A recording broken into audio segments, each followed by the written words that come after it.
أيها السادة السلام عليكم، أهلا بيكم في حلقة جديدة من عين العقل. أنا النهاردة مفروض أكون سريع جدا وبسرعة لأني عندي معارك طاحنة هتحصل بعد شوية وأخبار ساخنة، وعندي كمان ضيوف مهمين جدا. عندي الأستاذ المحامي طاهر حزين هيكلمني على مشروع تنمية قناة السويس، وعندي كمان الأساتذة عمرو عبد الهادي والأستاذ حسام من جبهة الإنقاذ. يعني مواضيع كتيرة جدا جدا، بس أنا عندي حدوتة عايز أحكيها لأصدقائي اللي بيحبوا الحواديت. إنه 1918 الرئيس الأمريكي ويلسون كانت الحرب العالمية الأولى خلصت، فقرر يعمل مشروع من 18 نقطة في كده جزء عن حق تقرير المصير للشعوب. هوب، وفي يوم من الأيام كان قاعد الأستاذ الباشا الكبير محمد محمود باشا، وكان راجل مهم جدا، ومجلس اداره جامعه القاهره، وكان فيهم سعد زغلول. خلصوا الاجتماع وقايمين ماشيين. كان ساعتها الانجليز مانعين، حاطين رقابه على الصحف، ممنوع اي حاجه تيجي من بره، اخبار او حاجه زي كده، يعني عشان مصر ما تعرفش اي حاجه عن اللي بيحصل بره. بس محمد محمود باشا كان خريج اوكسفورد، والراجل ده كان رئيس وزراء مصر اكتر من فتره.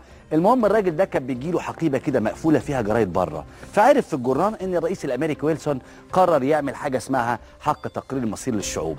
هوب، استغل الفرصه دي، ولما خلص اجتماع مجلس جامعه القاهره قام سعد زغلول باشا هيمشي والناس هتمشي، قال لهم لا يا ساده، لسه الاجتماع ما خلصش. انتوا عرفتوا ان ويلسون الرئيس الامريكي ويلسون يعني قرر يعمل او يدي للشعوب حق تقرير المصير. انا اعتقد ان احنا نقدر نناقش المساله المصريه في الامم المتحده وفي المحافل الدوليه. قعدوا كلهم مع بعض وقرروا يعملوا كده. طب نعمل ايه؟ قالوا نكلم توسن باشا نجيبه نقعد معاه، وتوسن ده كان من العيله العلويه او من عيله محمد علي باشا يعني.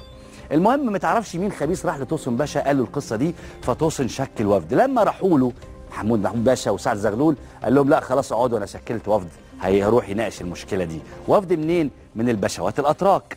هوب، لقوا حل ظريف قوي. لا لا لا لا، مش عايزين باشوات اتراك، عايزين مصريين. طب نختار مين مصريين؟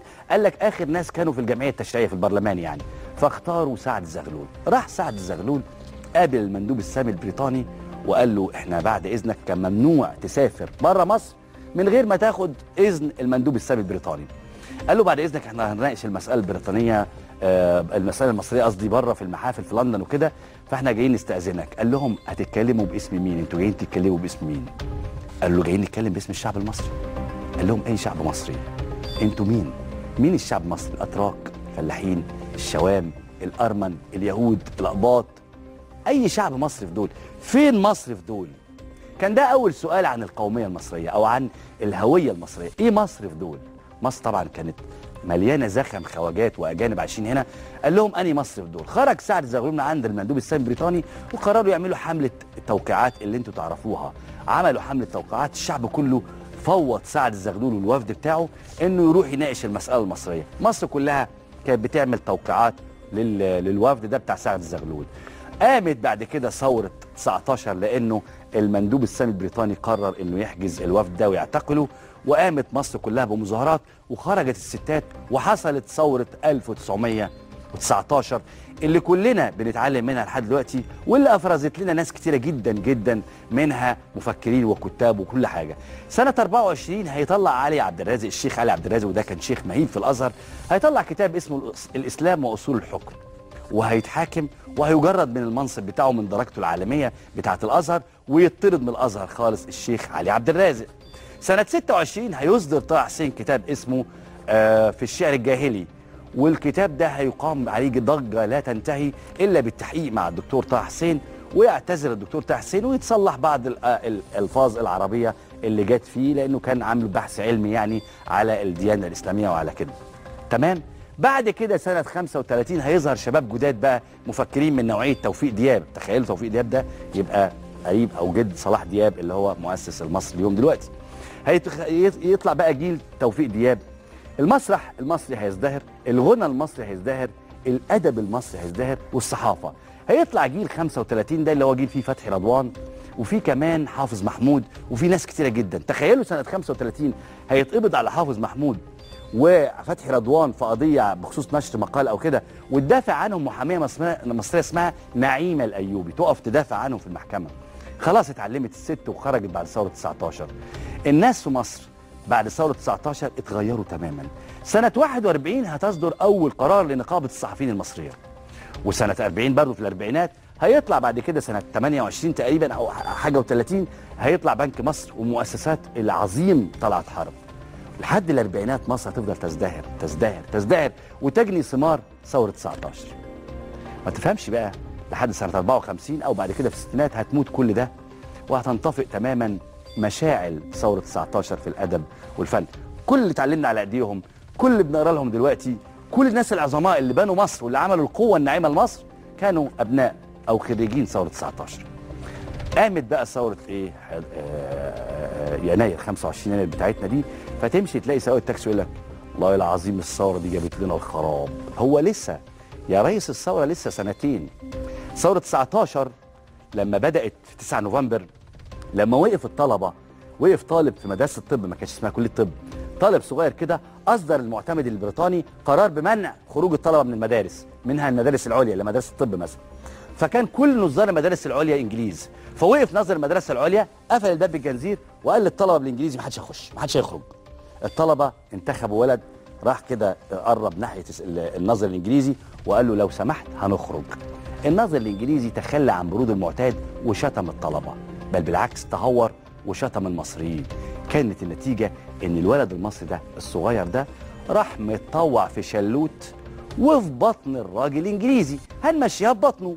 الراجل اتكور على الارض وخرجت الطلبه وخرج عمال السكه الحديد وخرج عمال المصانع، وكانت ثوره 19. الكلام ده كان في 9 مارس بالمناسبه، يعني سنه 19. خلاص ثوره 19 جانت ثمارها لحد الاربعينات والخمسينات.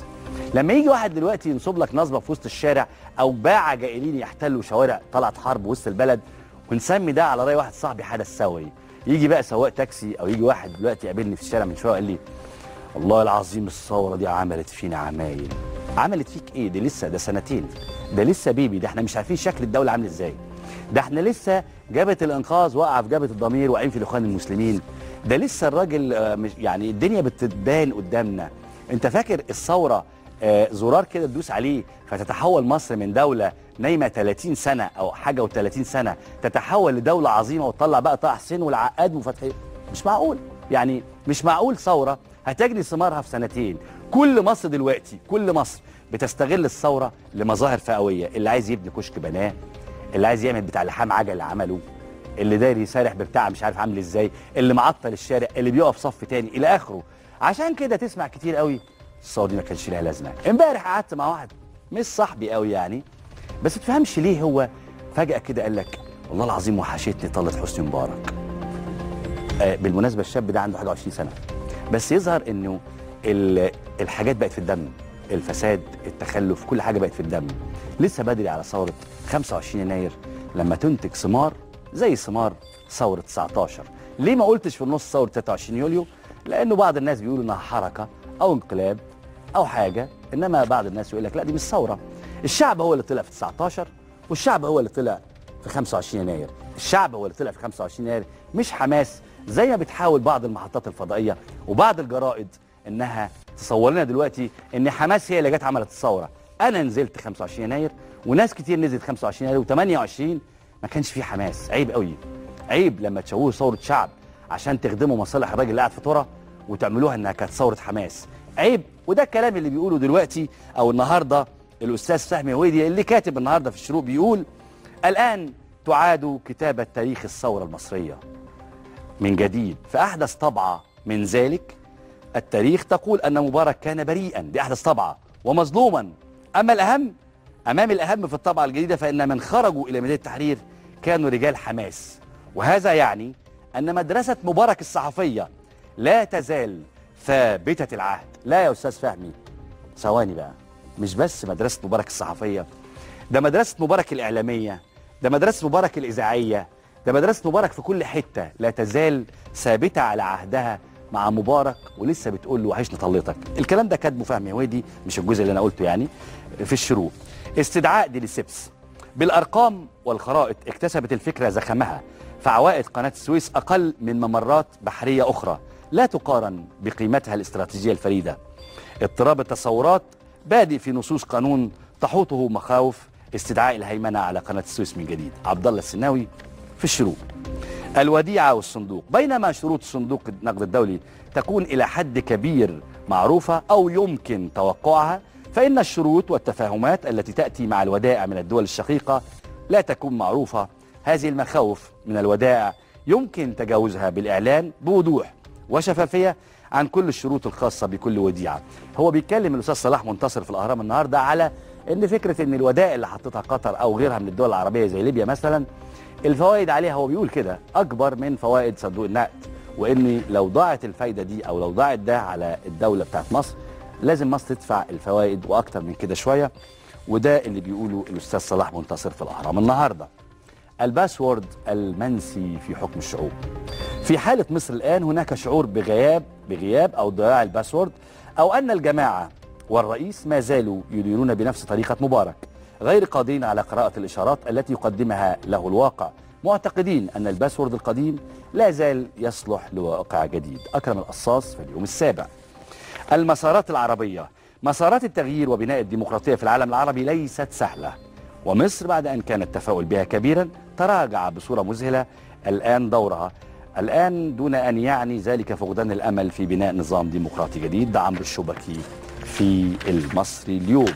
على كل حال أنا وخلي بالكم ناس كتير زي حالاتي كده مع الأستاذ المحترم فهمي هويدي إن في محاولة لتشويه ما حدث في 25 يناير وتصويره على إنه كان من فعل حماس، وإنه حماس هي اللي نزلت التحرير، وإن الناس اللي خرجت من منيب والدقي والجيزة كانوا من حماس. اخسر لما تاريخ مصر يشوه بالطريقة دي. شوفنا تاريخ 19 ثورة 19 تشوه، بس ما وصلتش الحقارة والدناءة إنه يبقى كده. اللي قام ب 25 يناير كانوا شباب مصريين وأنا شفتهم وأنا كنت واحد منهم. ما شفناش حد لا من حماس ولا من إيطاليا ولا من ليبيا. اتقوا الله في اللي بتكتبوه لأولادنا، عشان بعد كده لما نذاكر تاريخ ما نتلخبطش زي ما اتلخبطنا زمان في تاريخنا عن أسرة محمد علي. فاصل وهستناكم بعد الفاصل وقراءة سريعة لأخبار اليوم.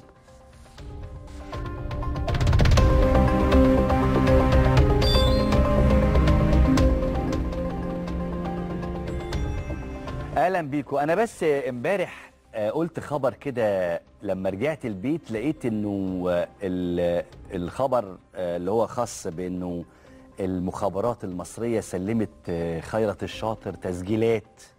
كان في خبر كده قلناه امبارح، وقلت انا ساعتها انا لو الخبر ده حقيقي لازم يتحاكم خيرت الشاطر، ولو مش حقيقي لازم خيرت الشاطر يرفع قضية على الناس اللي قالوا الخبر. لقيت الخبر موجود على بعض الشاشات بيقول انه عاري من الصحة تماما الخبر ده، وانه ما تسلمش اي بني ادم اي حاجة، وان المخابرات لها حق في ملاحقة اللي قالوا الخبر ده قضائيا. انا مبسوط من ان جهاز المخابرات يعني يحاول يعني ياخد حقه، لان الشوشرة دي مش اللي عاملها الشاذلي زميلنا هنا، لا الشوشرة اللي هي يعني اللي فكرة ان المخابرات سلمت حد حاجات مش حلوة يعني. على كل حال اقول لكم بسرعة الخبر، بس انا كنت يعني عايز احكي لكم على حكايه ثوره 19 دي، لاني بحب الثوره دي جدا وبحب كل ما نتج عنها من زعماء وفن وكل حاجه يعني. ابدا بقى بسرعه الاخبار عشان احنا في انتظار او يعني هنستقبل الاستاذ طاهر حسين بعد كده. نادي القضاء يتبرأ من وفد التقى برئيس الشورى ويؤكد موقفنا ثابت. رئيس وزراء قطر يصل غدا للقاهره لاجراء مباحثات مع الرئيس. وبعدين التأمينات بتقول ان اموال المعاشات امنه وتم استرداد 10% منها. نائب رئيس جامعه الازهر بيقول ان العبد اللي كان رئيس جامعه الازهر ما زال رئيسا للجامعه وبيوقع على قرارات. اخر خبر هقوله من الحته دي، اسكان الشورى يتسلم مشروع قانون اقليم القناه لمناقشته وابداء ملاحظاته. الخبر اللي جايبها فريق الاعداد، موقع الدوله بينفرد بنشر التفاصيل الكامله لتهديدات امن الدوله لقيادات اسلاميه. كشف الشيخ مصطفى البدري القيادي بحزب الفضيلة النقاب عن أن تهديدات ضباط مباحث أمن الدولة للقيادات الإسلامية ما زالت مستمرة حتى الآن. وأكد البدري أن أمن الدولة قد اتصل بكل من الدكتور خالد سعيد المتحدث الرسمي للجبهة السلفية وحسام أبو البخاري وقيادي بحزب النور يدعى عبد الرحمن سليمان، كما اتصلوا بالشيخ شعبان درويش أحد قيادات الدعوة السلفية وهددوه بصراحة بأنه سيندم إذا لم يتعاون معهم. ده الخبر بيقول كده. هل في أمن الدولة دلوقتي؟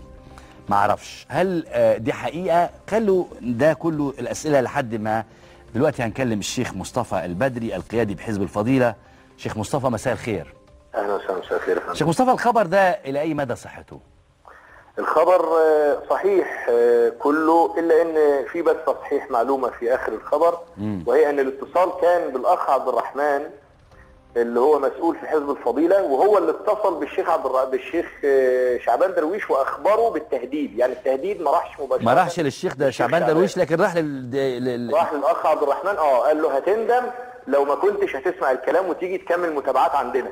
طيب انا بس عايز اسالك يا شيخ مصطفى، هو في امن دوله دلوقتي؟ حاليا في امن دوله ولا في امن وطني؟ في امن دوله، هو اتغير اسمه. حصل بعض تنقلات. طيب ظباط من هنا راحوا هنا، لكن هو نفسه هو طب انت ممكن تستنى معايا دقيقه، انا اطلع فاصل وارجع لك تاني بعد الفاصل دقيقه واحده بس، نطلع فاصل ولازم نطلع فاصل وارجع لك تاني اكمل معاك الحوار. وانا بصراحه شاكك في ان اللي انت بتقوله ده مظبوط، انت حاول تقنعني فيه بعد الفاصل. ممكن يا شيخ مصطفى؟ مفيش مشكله تحت امرك. اتفضل فاصل وهنرجع نواصل الحوار مع الاستاذ او الشيخ مصطفى البدري القيادي بحزب الفضيله.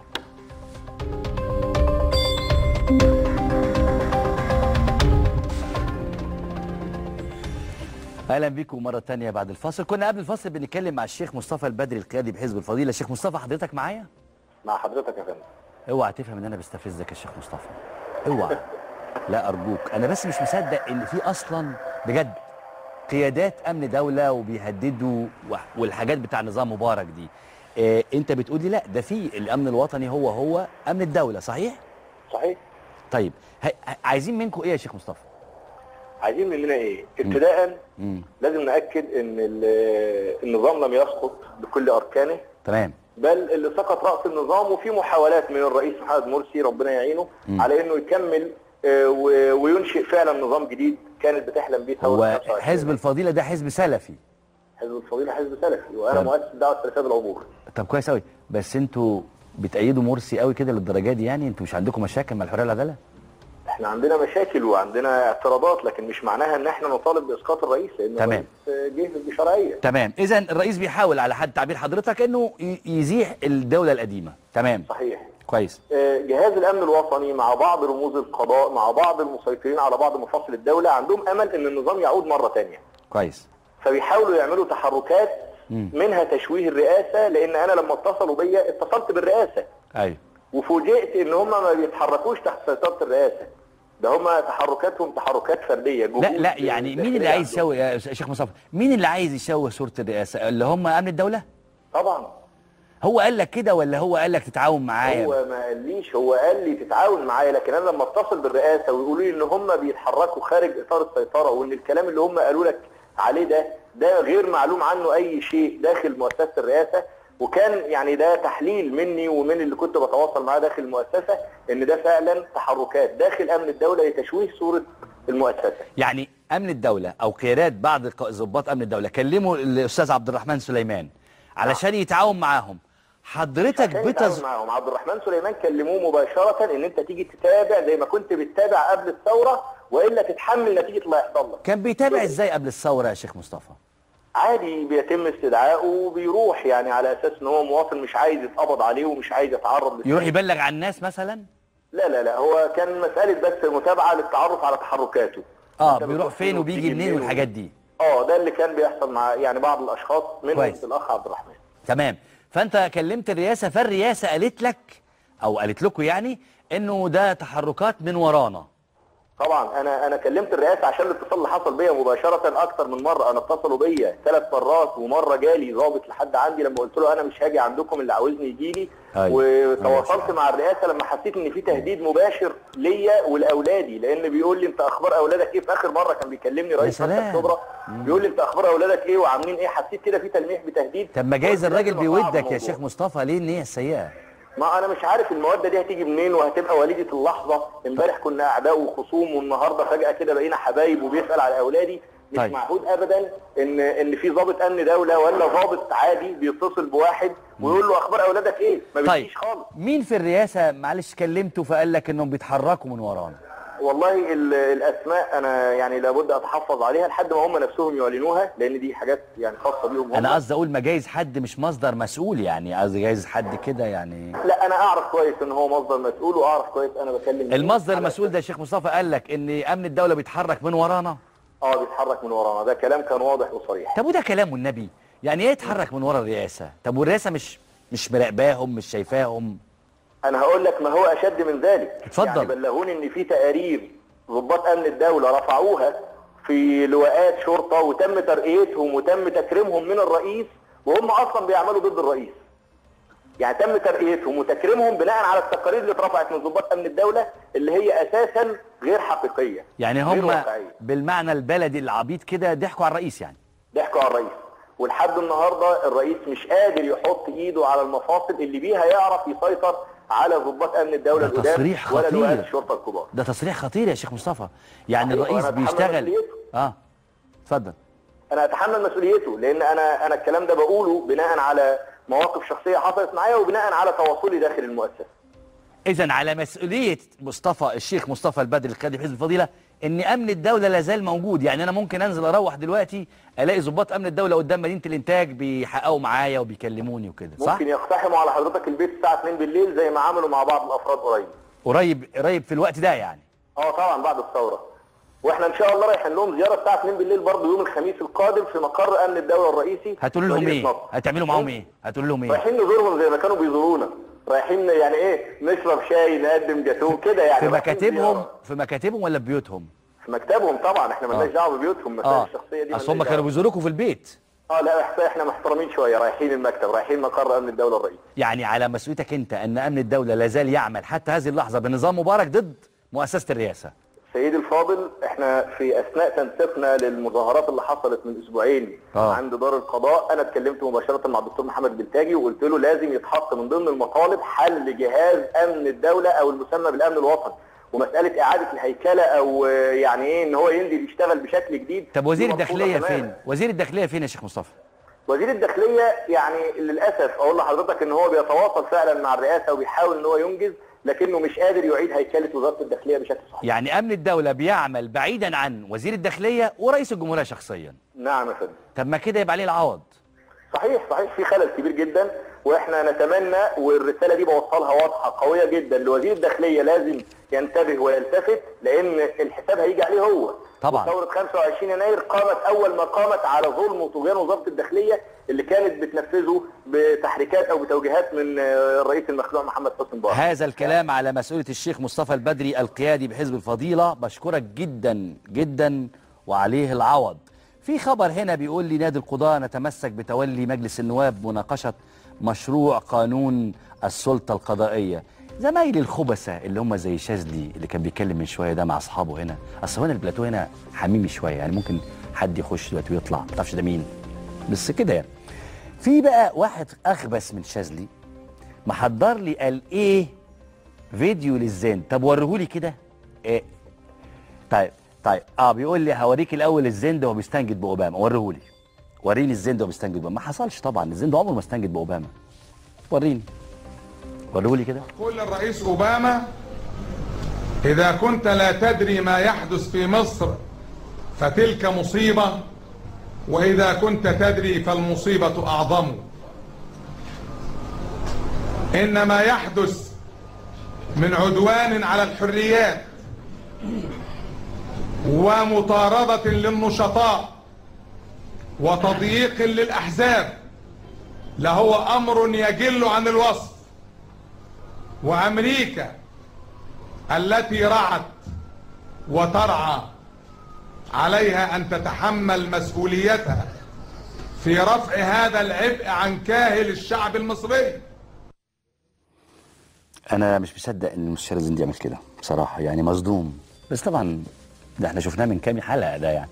طب شفت ده وعارف ومصدقه. التاني بقى بيقول لي الاخ الخبيث اللي قاعد في الايربيس دلوقتي بيقول لي انه في بقى امبارح على قناه التحرير او في احد القنوات يعني بيقول لي انه شكر في الرئيس مرسي. الله يا جماعه، ده لسه بيتكلم على اوباما وبيقول له والنبي وهذا مسؤوليتك وهذا قدرك. يعني هيشكر في مرسي ازاي يا جماعه؟ ما حدش يقول الكلام ده، عيب. الراجل ثابت على موقفه، راجل محب لامريكا وعاشق لامريكا ودرويش من درويش امريكا. ازاي هيرجع يشكر في مرسي؟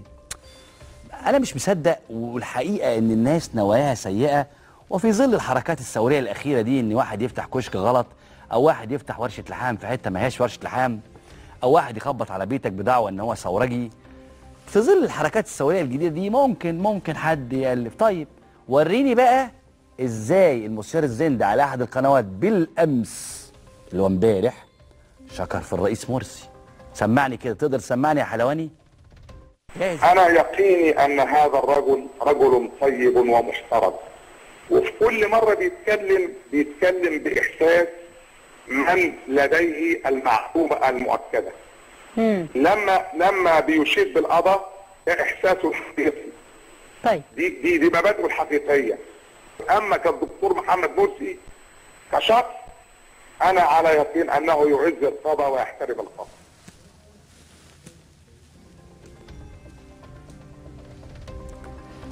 مفروض ايدي تكون فيها سجاد دلوقتي، لانه او طبله، لانه التقسيم والعزف منفرد رائع.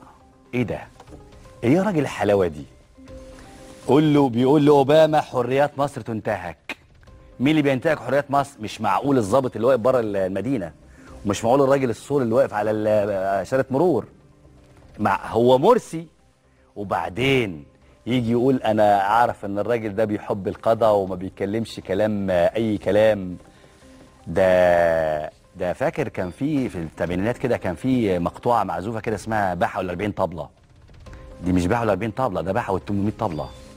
طب انهو فيهم هو؟ ما جايز ده مش الزند يا جماعه. مش كده ولا انا غلطان؟ ما جايز ده مش الزند، جايز اسمه عبد الفتاح الزند وده كان اسمه احمد الزند. ما جايز كده، مش جايز تبقى حاجات عامله كده يا اخوانا. ولا على كل حال انتوا علقوا انتوا، انا مش هعلق، لانه صديقي سيد في هولندا زعلان قوي مني، يقول لي قبل كده الزند قال عنك انك اعلامي محترم.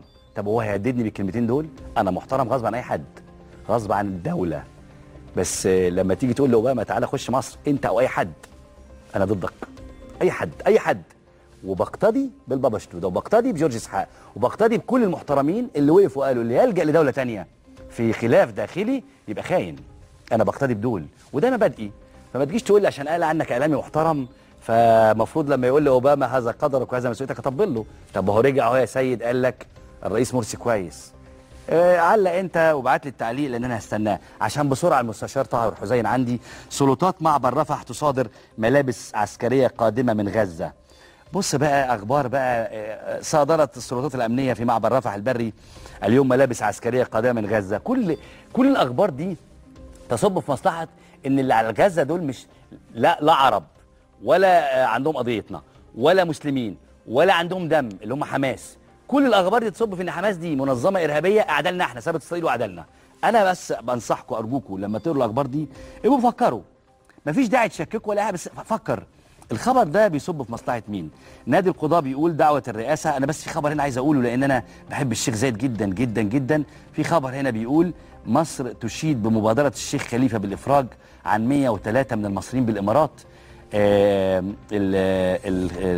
الشيخ خليفه بن زايد رئيس دوله الامارات العربيه المتحده قرر امس الافراج عن 103 من السجناء المصريين اللي كانت صدرت ضدهم احكام نهائيه من القضاء الاماراتي وخلاهم يدفعوا غرامات خاصه بهم. انا بحب الشيخ زايد واولاد الشيخ زايد وبحب دوله الامارات جدا جدا وبحترم الشيخ زايد، واي عربي مصري محترم هيحب الشيخ زايد والشيخ خليفه او اولاد الشيخ زايد، نشكره على ده. لكن فوقيه خبر بيقول التجمع يدين الهجمات. التجمع ده اللي هو مش ناس قاعده مع بعض يعني في شقه في وسط البلد، لا التجمع ده اللي هو حزب التجمع، غير بقى ناس قاعده مع بعض في شقه في وسط البلد من 50 سنه. بيدين الهجمات التتاريه للاسلاميين على الاقليات في مصر. انا ما شفتش هجمات تتاريه على النوبه مثلا، هو بيتكلم عن النوبه وبيتكلم على الاقباط. هجمات تتاريه يعني حسسك ان الهجمات ان السلفيين على اخوان المسلمين على الناس بياخدوا بعض كده ويقولون بعض في الفجر ويهجموا على النوبيين في بيوتهم ويهجموا على الاقباط. يعني واحده واحده تجمع دور على حلول لمشاكل البلد اقتصاديه وبرامج بدل حكومه هشام قنديل العاجزه. انت دور، لكن ما تقعدش تدين بقى ناس ثانيه وبتاع وتبالغ. نادي القضاء بيقول دعوه الرئاسه لمؤتمر العداله تدخلا في عمل السلطه القضائيه. علق انت. نادي القضاء اللي هو بتاع الزند بيقول دعوه الرئاسه لمؤتمر العداله تدخلا في عمل السلطه القضائيه. انا اعتبر ده زي الشاذلي كده ما يجي يقعد جنبي يتكلم دلوقتي بالظبط، يعني اعتبر الاثنين واحد. سلطان بيقول اللي هو عصام سلطان بيقول تعيينات النيابة العامة تضمنت 128 من أبناء المستشارين تعدوا 2000 شاب أقدر منهم. كشف النائب عصام سلطان نائب رئيس حزب الوسط المعلومة دي، وقال إن كشوف التعيينات تضمنت أسماء تعيينات في النيابة 128 شاب من أبناء المستشارين، بعضهم حصل على ليسانس الحقوق في أكثر من 4 أعوام، وجميعهم تخطوا عدد 2000 شاب كانوا أقدر وأحق منهم سواء من الناحية العلمية أو حسن السمعة والسير. ده على مسؤولية الأستاذ عصام سلطان، اللي النهاردة برضو قدم للنائب العام أو للنيابة، قدم لها وصولات تثبت أن النائب العام المعزول عبد المجيد محمود خد هدايا وردها من أخبار اليوم، مش بس من الأهرام، ده من أخبار اليوم.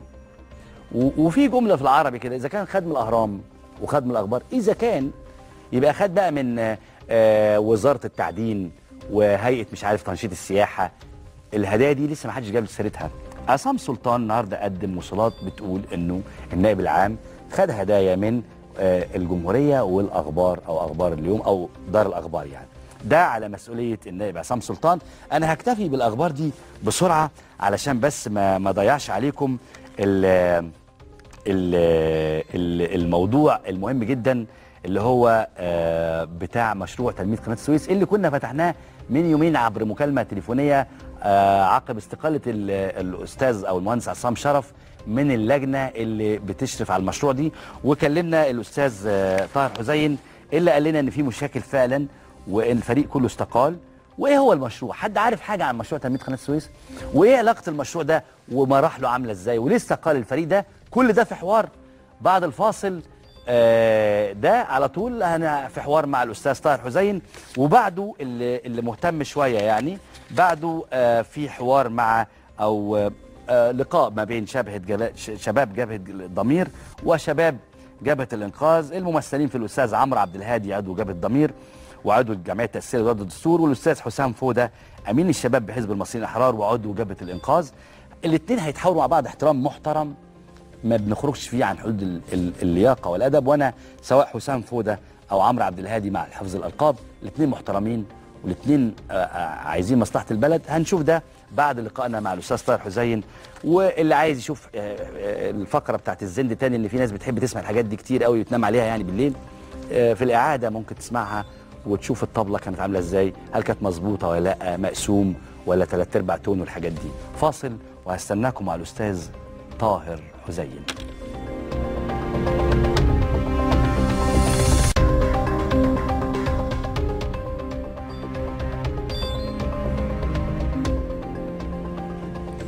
أنا بس قبل ما أرحب بسيادة المستشار، في خبر بيقول إنه وزير السياحة بيقول غلق أي فندق يثبت تحرش عامليه بالسائحين. طب ده كلام النبي؟ يعني اللي بيشتغل في الفندق ده راجل خبرة يعني، مش معقول راجل جايبينه من ميدان طلعت حرب وودينه الفندق. فتصريح يعني على كل حال نرحب بضيفنا الأستاذ المحامي طاهر حسين عضو اللجنة الاستشارية لمشروع تنمية قناة السويس وأحد الذين تقدموا باستقالتهم. أهلا يا فندم. أهلا بيك. ناس كتير بتقول إنه المشروع هيتباع أو بيتباع أو في أجزاء منه بتتباع لصالح قطر، وإن قطر بتسعى للسيطرة على مشروع قناة السويس.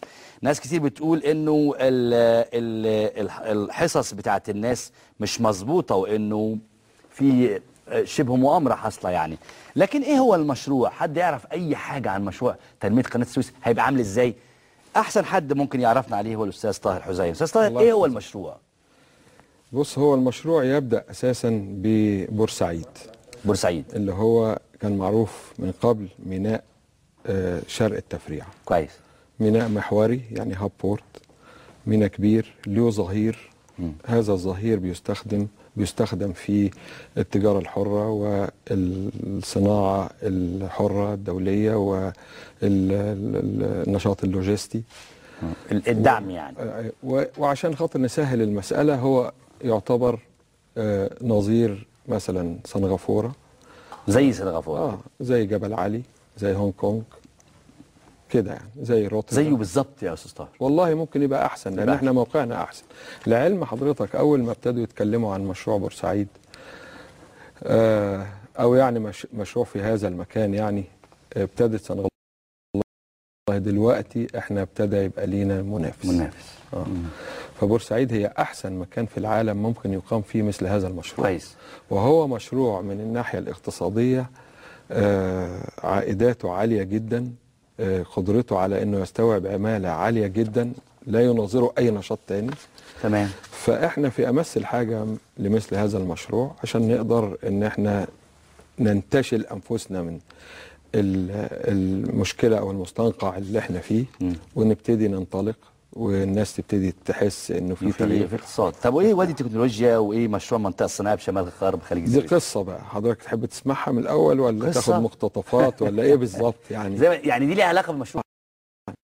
وهي المشاكل المشروع ايه بقى القصه بتاع وادي التكنولوجيا؟ القصه انه الاصل في الكلام كله كان بورسعيد. كان الميناء ده اللي هو هيتعمل ميناء محوري ويبقى ليه ظهير يناظر المشروعات المنافسه بس في شارع التفريع. الاول كان كده كويس. قبل الثوره بكذا سنه، من ايام وزاره الدكتور الجنزوري الاولى. كويس. واعتبروه من المشروعات القوميه الكبرى وهو يستاهل. تمام. وصدرت له قرارات جمهوريه بانه ينشا هنا ميناء حر. تمام. محوري. تمام. وبدا المشروع يدرس حتى وصلت الدراسات الى ادق التفاصيل وانتهت خلاص، رفعت الاقلام وجفت الصحف. طيب. وبداوا في تنفيذ المشروع، فاقاموا فعلا ارصفه بضايع حاويات. كويس. وفي رصيف تاني. ده كل ده في وزاره الدكتور جنزوري الاولانيه؟ لا بعد كده بقى، يعني انا بكلمك المراحل بعد كده. كويس. بعد كده وبعدين الثوره، بس هو كان في نوع من البطء. تمام. يعني البطء اللي مش مبرر. ايوه. في اهتمامات بحاجات تانية، في ايه بالظبط ما احناش عارفين، كان في بطء. بعد الثوره الوضع كان طبعا لسه الحكومات ما تشكلتش وبتاع، واحنا كان في مجموعه يرأسها الدكتور عصام شرف. الدكتور عصام شرف اشتغل في المشروع ده ويعتبر مشروع حياته. كويس. انا اشتغلت فيه من النواحي القانونيه وكنت مهتم بيه جدا، قانونيه وسياسيه وما الى ذلك. كويس. الفريق كله وائل بيه قدور عنده خبرات كبيره، اللي هو الادميرال هيزعل قوي لما يعرف انه اسمه كتار بس يا سعاده اللواء، لكن ما يطرش يعني طبعا. تمام. شيرين حسن شخصيه عظيمه جدا وعالم حقيقي. تمام. الدكتور علي بسيوني استاذ في اقتصاديات النقل البحري. الدكتور محمد علي ابراهيم. الدكتور تمام. يعني شخصيات يعني من بدري فيه. تمام. ابتدينا نعمل مجموعه وندعو للمشروع وندعو الحكومات والحكومه ان هي تهتم بيه وتبتدي تتبناه. وبالفعل كان بعد الثوره لما جت الانتخابات الرئاسيه ابتدت المرشحين كلهم كل واحد فيهم يتبنى الفكره ويقول احنا فعلا هنعمل المشروع ده، مشروع حيوي ومهم جدا بالنسبه لمصر. والرئيس مرسي كان يقول كده، ولما نجح بقى رئيس جمهوريه قال انا هعمل المشروع وتبناه. كويس. كل حاجه كانت كويسه، ماشيين كويس قوي. لحد ما اخيرا شفنا مشروع القانون المعد لهذا المشروع. ده اعد من وراكم؟ لا، هو كان في ابتدينا نتعاون مع الحكومه وبقى في اجتماعات وورش عمل وجلسات، يعني في شغل كويس. واحنا اعددنا من جانبنا بعض المشاريع وهم كانوا بيناقشوها لحد ما في الاخر خلوا الى انفسهم كده. مين دول بقى اللي هم الاجهزه الحكوميه المعنيه بالمشروع، حاجه اسمها وزاره التعمير، وزاره الدكتور وزير الاسكان هو رئيس اللجنه الوزاريه المعنيه بالمشروع. كويس. وفي حاجه اسمها الامانه الفنيه للمشروع. هم لقيناهم يعني بعد ما قعدنا مع بعض وتداولنا كل حاجه هم ابتعدوا شويه. واحنا اعتبرنا قلنا يمكن هم في المطبخ بيجهزوا. كان في مناقشات قبل ما يبتعدوا عن القوانين، في شويه اختلافات، لكن احنا حددنا انه المشروع ده هو شرق التفريع. القانون ده شرق التفريع. كويس. قبل ما يخلوا الى انفسهم ايوه طلع واحد من الساسه انا مش عارفه مين، لكن ده اللي انا فهمته، قال احنا مش بس عايزين نعمل شرق التفريع، هنعمل كمان محور قناه السويس كله. هنا دخلت مسألة محور قناة السويس اللي هو وادي التكنولوجيا وشمال غرب السويس. هننمي كل محور قناة السويس. العين السخنة. احنا قلنا يا اخوانا الفكرة دي تبدو وجيهة وبراقة، لكن عمليا لما تيجي تترجمها ما هو انت لازم تبتدي بواحد، هتبتدي بمشروع وبعدين تكملوا وبعدين تكمل بعد كده. تكمل المشاريع بتاعت المحور كله هي ايه وهتعملوا ايه هتشتغلوا في مجالات الزراعه ولا الصناعه ولا النقل ولا كذا ولا كذا، دي عايزه تدرسوا الحاجات دي كلها كويس. وهتتعمل فين وما الى ذلك. تمام. هل هي ليها علاقه بالمسائل الاستراتيجيه بتاعت الامن القومي؟ ان القناه دي مهمه جدا، وسيناء مهمه والجيش بيروح ويجي، يعني في حاجات لها اتصال بالامن القومي. ايه علاقتها؟ مساله عايزه تدرس دراسه مستفيضه كويس، وبعدين تدرس دراسه تفصيليه، بينما المشروع ده جاهز ابتدى تنفيذه فعلا، مش ناقص غير نكمله واستكماله مش بسيط، عايز مجهود وفلوس. تمام. ولكن عائداته رحبه جدا. قلت 100 مليون دولار سنويا او حاجه كده. هقول لحضرتك مثل صغير. احنا دلوقتي بتعدي على قناه 10% 31 حققت اكتر من 20% من تجاره العالم. 31 مليون حاويه اللي هي الصندوق اللي فيه البضائع ده. كويس. ال 31 مليون حاويه دول بناخد من كل حاويه 90 مليون. ده المتوسط الحسابات، يعني زملائي في الفريق على الممر، على انه يعدي، لمجرد انه يعدي. ماشي.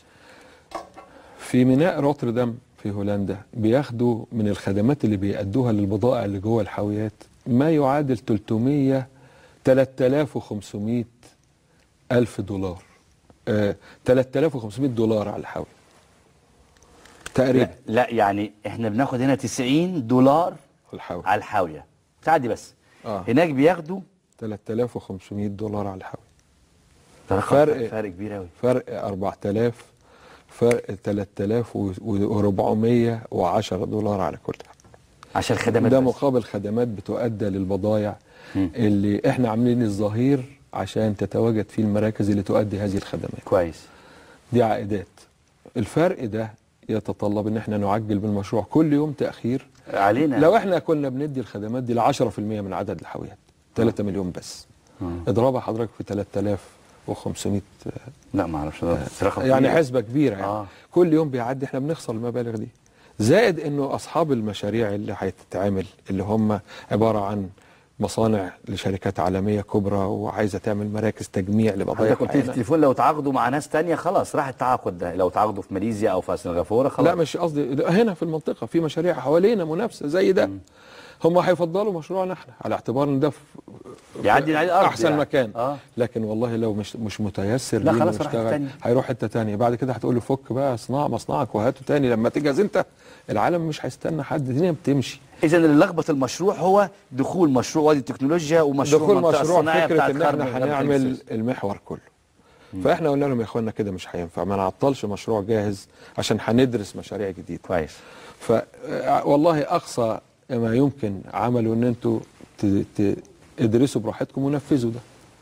يتنفذ مشروع يعني خلينا ننفذ ده ولما نبقى نخلصه ونبقى جاهزين. ممكن ده حل هايل يعني. انا شخصيا اؤيد الحقيقه. قالوا لا والله احنا اولا اعلنا هذا الكلام والمسائل لما تعلن بتكتسب مركز سياسي معين بحيث يصعب التراجع. مين اللي قال لحضراتكم كده؟ ده الكلام اللي وصل لنا لما كنا بنناقش انه جدوى هذا الكلام ايه. طب انا مين اللي قاله على وجه التحديد؟ ما تعرفش. انا الحقيقه طب خليني اقول لحضرتك حاجه. كان امبارح رئيس الوزراء بيفتتح او بيمضي عقد 3 أنفاق مع شركه الماني تحت قناه السويس والحاجات دي. ما جاتش السيره بقى بالقصه دي يعني؟ هي طبعا ممكن قوي يقال ان 3 أنفاق دي هتخدم ده منهم واحد سكه حديد بيقول المشروع بتاع شرق بورسعيد. هو دلوقتي في مخطط موضوع لشرق بورسعيد محسوب فيه انت محتاج قد ايه نفق ولا 2 ولا 3 ولا 5 ولا احنا عندنا كوبري موجود وفي النفق اللي مزمع ان هو ينشأ. ده اللي الدراسه قالت يتعمل حسب الاحتياج الحالي. لو احنا معانا فلوس زياده انا بقترح على رئيس الوزراء بدل ما يعمل نفقين تانيين يكمل الظهير الصحراوي بتاع شرق بورسعيد، لانه شرق بورسعيد ده على مراحل. كل مرحلة فيها شقين، شق بتبني في المينا أرصفة ومرافق للمينا، وشق في الظهير اللي بيستخدم خدمات هذه المينا. كويس. فكل مرحلة عبارة عن ده مضى العقد يا أستاذ طاهر خلاص. أنا لا مؤاخذة يعني، ما في حاجة تاني. في ناس أعلنوا برضه إنه في شركات صناعية بتنتج منتجات للتصدير يعني مش للبيع في السوق المحلي، للتصدير. وهذه الشركات فكروا ان هم يعملوا لها مدينة صناعية جنب مدينة العبور.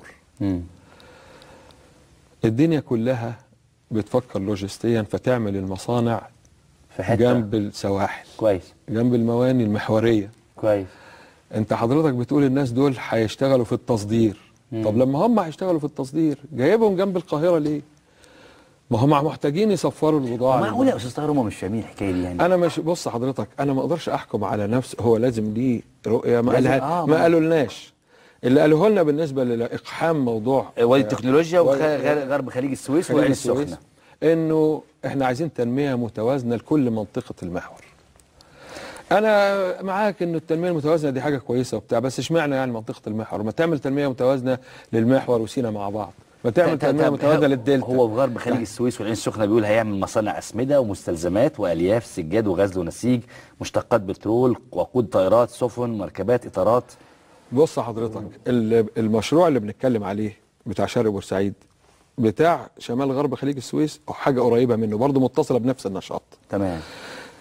انما الطلب على المنطقه دي طلب على موقع، الموقع بتاعك محل طلب للمؤسسات العالميه أنا الكبيره. فهمت وجهه نظرك تماما، بس انا خليني العب الدور الثاني. ايه؟ اقول لحضرتك ان انا ملزم بجدول وسياسه كبيره لحزب حاكم، لحكومه، فعايز انفذ كل المحور مع بعض. يا سيدي عاوز تعمل مصنع اسمده عشان لا مش مصنع، عايزين نعمل وادي التكنولوجيا. وادي التكنولوجيا ده فكره جميله وكل حاجه، لكن ايه علاقتها ان انا اربطها مع بورسعيد؟ طب هي ضرك في ايه يا استاذ طاهر؟ مش ضراني، هي ضرر المشروع بتاعك في ايه؟ انا هقول لحضرتك. اتفضل. الضرر بان لما طلع القانون، وده كان الجدل اللي قبل ما يطلع. ايه بقى الضرر؟ انه انت عاوز بقانون واحد تحكم نشاطين مختلفين تماما، كل نشاط منهم محتاج لقانون خاص يناسبه. كويس. القانون بتاع اللي هيحكم وادي التكنولوجيا ده، وادي التكنولوجيا ده مكان للبحث العلمي والاختراعات مزبوط. والمؤلفات والحاجات دي. احسن حاجه تناسبه قانون حمايه المؤلف. كويس. الملكيه الفكريه. قانون الملكيه الفكريه. كويس. براءات الاختراع ومعالجتها وما الى ذلك. هي الملكيه الفكريه. مال دي بقى ومال حركه البضائع الحره. هو عايز يحكم الاثنين دول بقانون واحد. اللي حاصل كده مطلع قانون واحد بيقول احنا هنحكم الوادي ده كله. خلي بالك انا مش بتكلم على ابعاد الاستراتيجيه والسياسيه، انا ما بتكلمش دلوقتي، ده موضوع تاني لو اتفتح ده كبير قوي، لكن خلينا دلوقتي في النقطه بتاعت الفنيات بتاعت الموضوع. عاوز ازاي بقانون واحد تحكم نشاطين مختلفين. كل نشاط من دول عايز قانونه الخاص. في المناقشات والجدل اللي احنا عملناه قالوا لنا ما نقدرش نتراجع عن عمليه محور. مين اللي قالوا لكم؟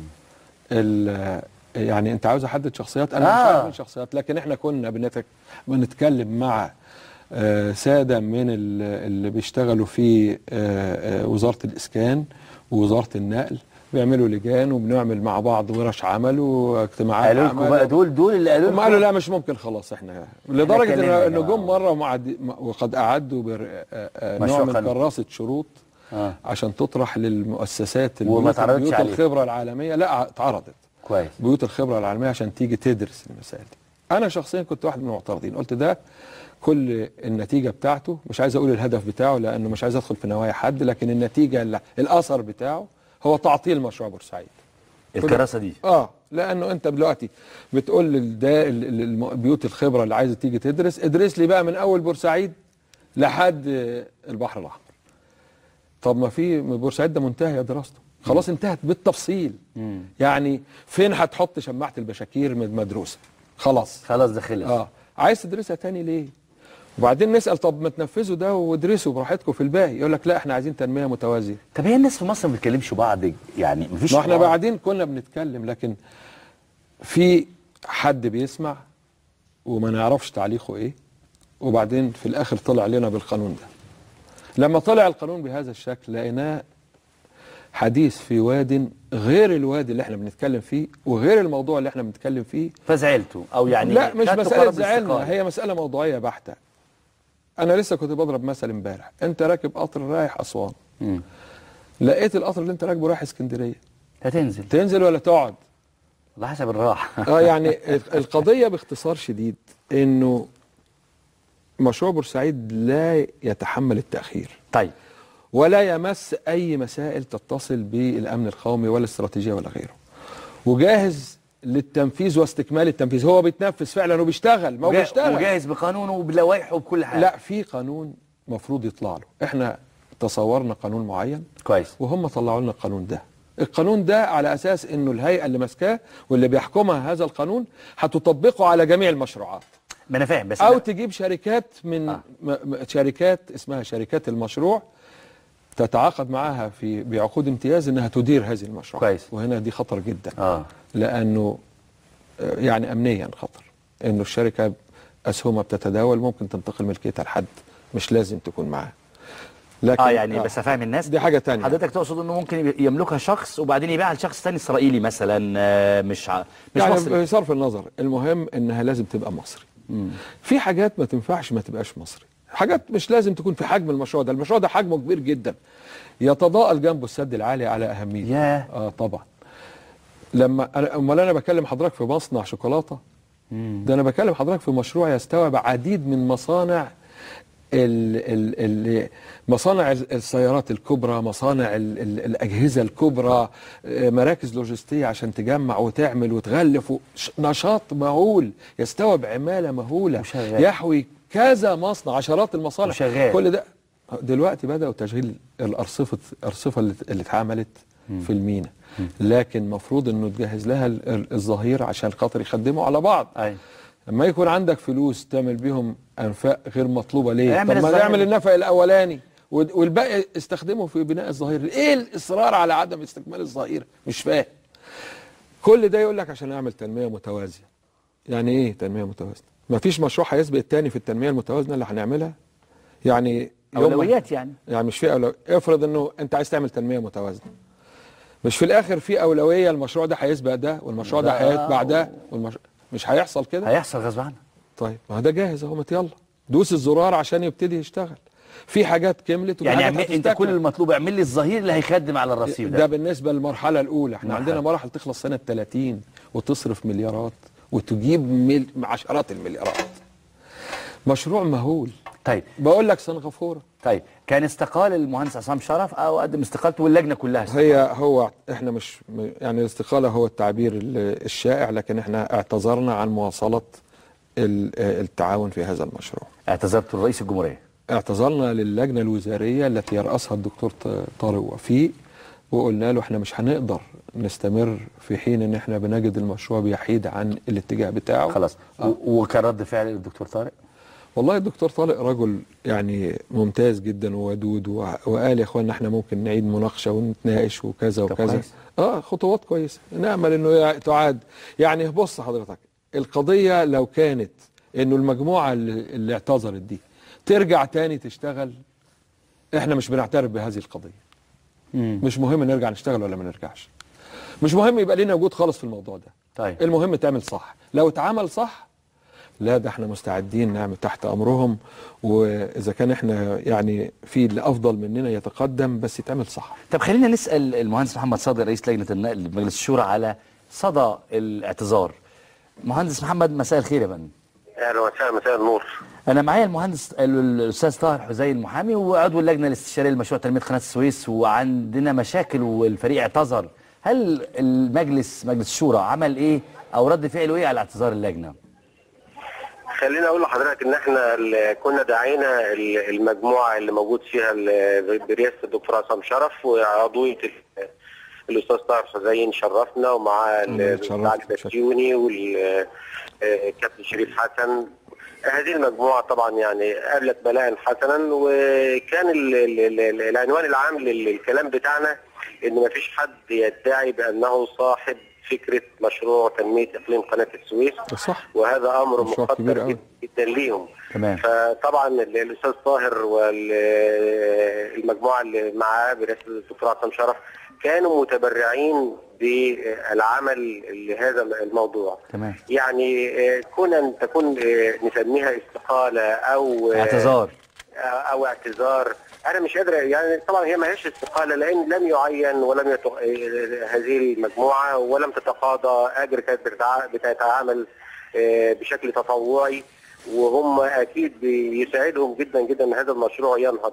قد يكون اعتذارهم ممكن ناتج من ان المشروع يمكن ما بيمشيش بخطوات سريعه. احنا فاهمين يا فندم مهندس محمد، احنا فاهمين هم اعتذروا ليه دلوقتي، انا هتشرح لنا يعني، بس قصدي اقول ايه رد انا ما كنتش يعني قاعد يعني ما انا فاهم يا فندم، بس انا فاهم حضرتك سبب الاعتذار. انا فوجئت بهذا الاعتذار وانا اسف جدا، ان طبعا شخصيات هذه المجموعه ومجاميع اخرى برضو يعني نفسها ان هي تشارك في هذا المشروع، فانا مش عارف ايه هي الاسباب، لكن انا اتمنى ان كل من يعني يستطيع العطاء في هذا المشروع. لا مش حضرتك يا باشمهندس محمد، استاذ محمد، حضرتك قعدتوا معاهم بالظبط كده؟ طب ما فهمتوش سبب الاعتذار ايه بالعاده؟ لا احنا قعدنا معاهم من بدايه قبل لا هو سبب الاعتذار، هو سبب الاعتذار هو انه احنا مش هنتفرغ لمشروع شرق بورسعيد، احنا عندنا كمان وادي التكنولوجيا، وعندنا منطقه غرب خليج السويس والعين السخنه، وفي مشروعات بقوانين لحكم كل المنطقه دي، يعني في لخبطه حاصله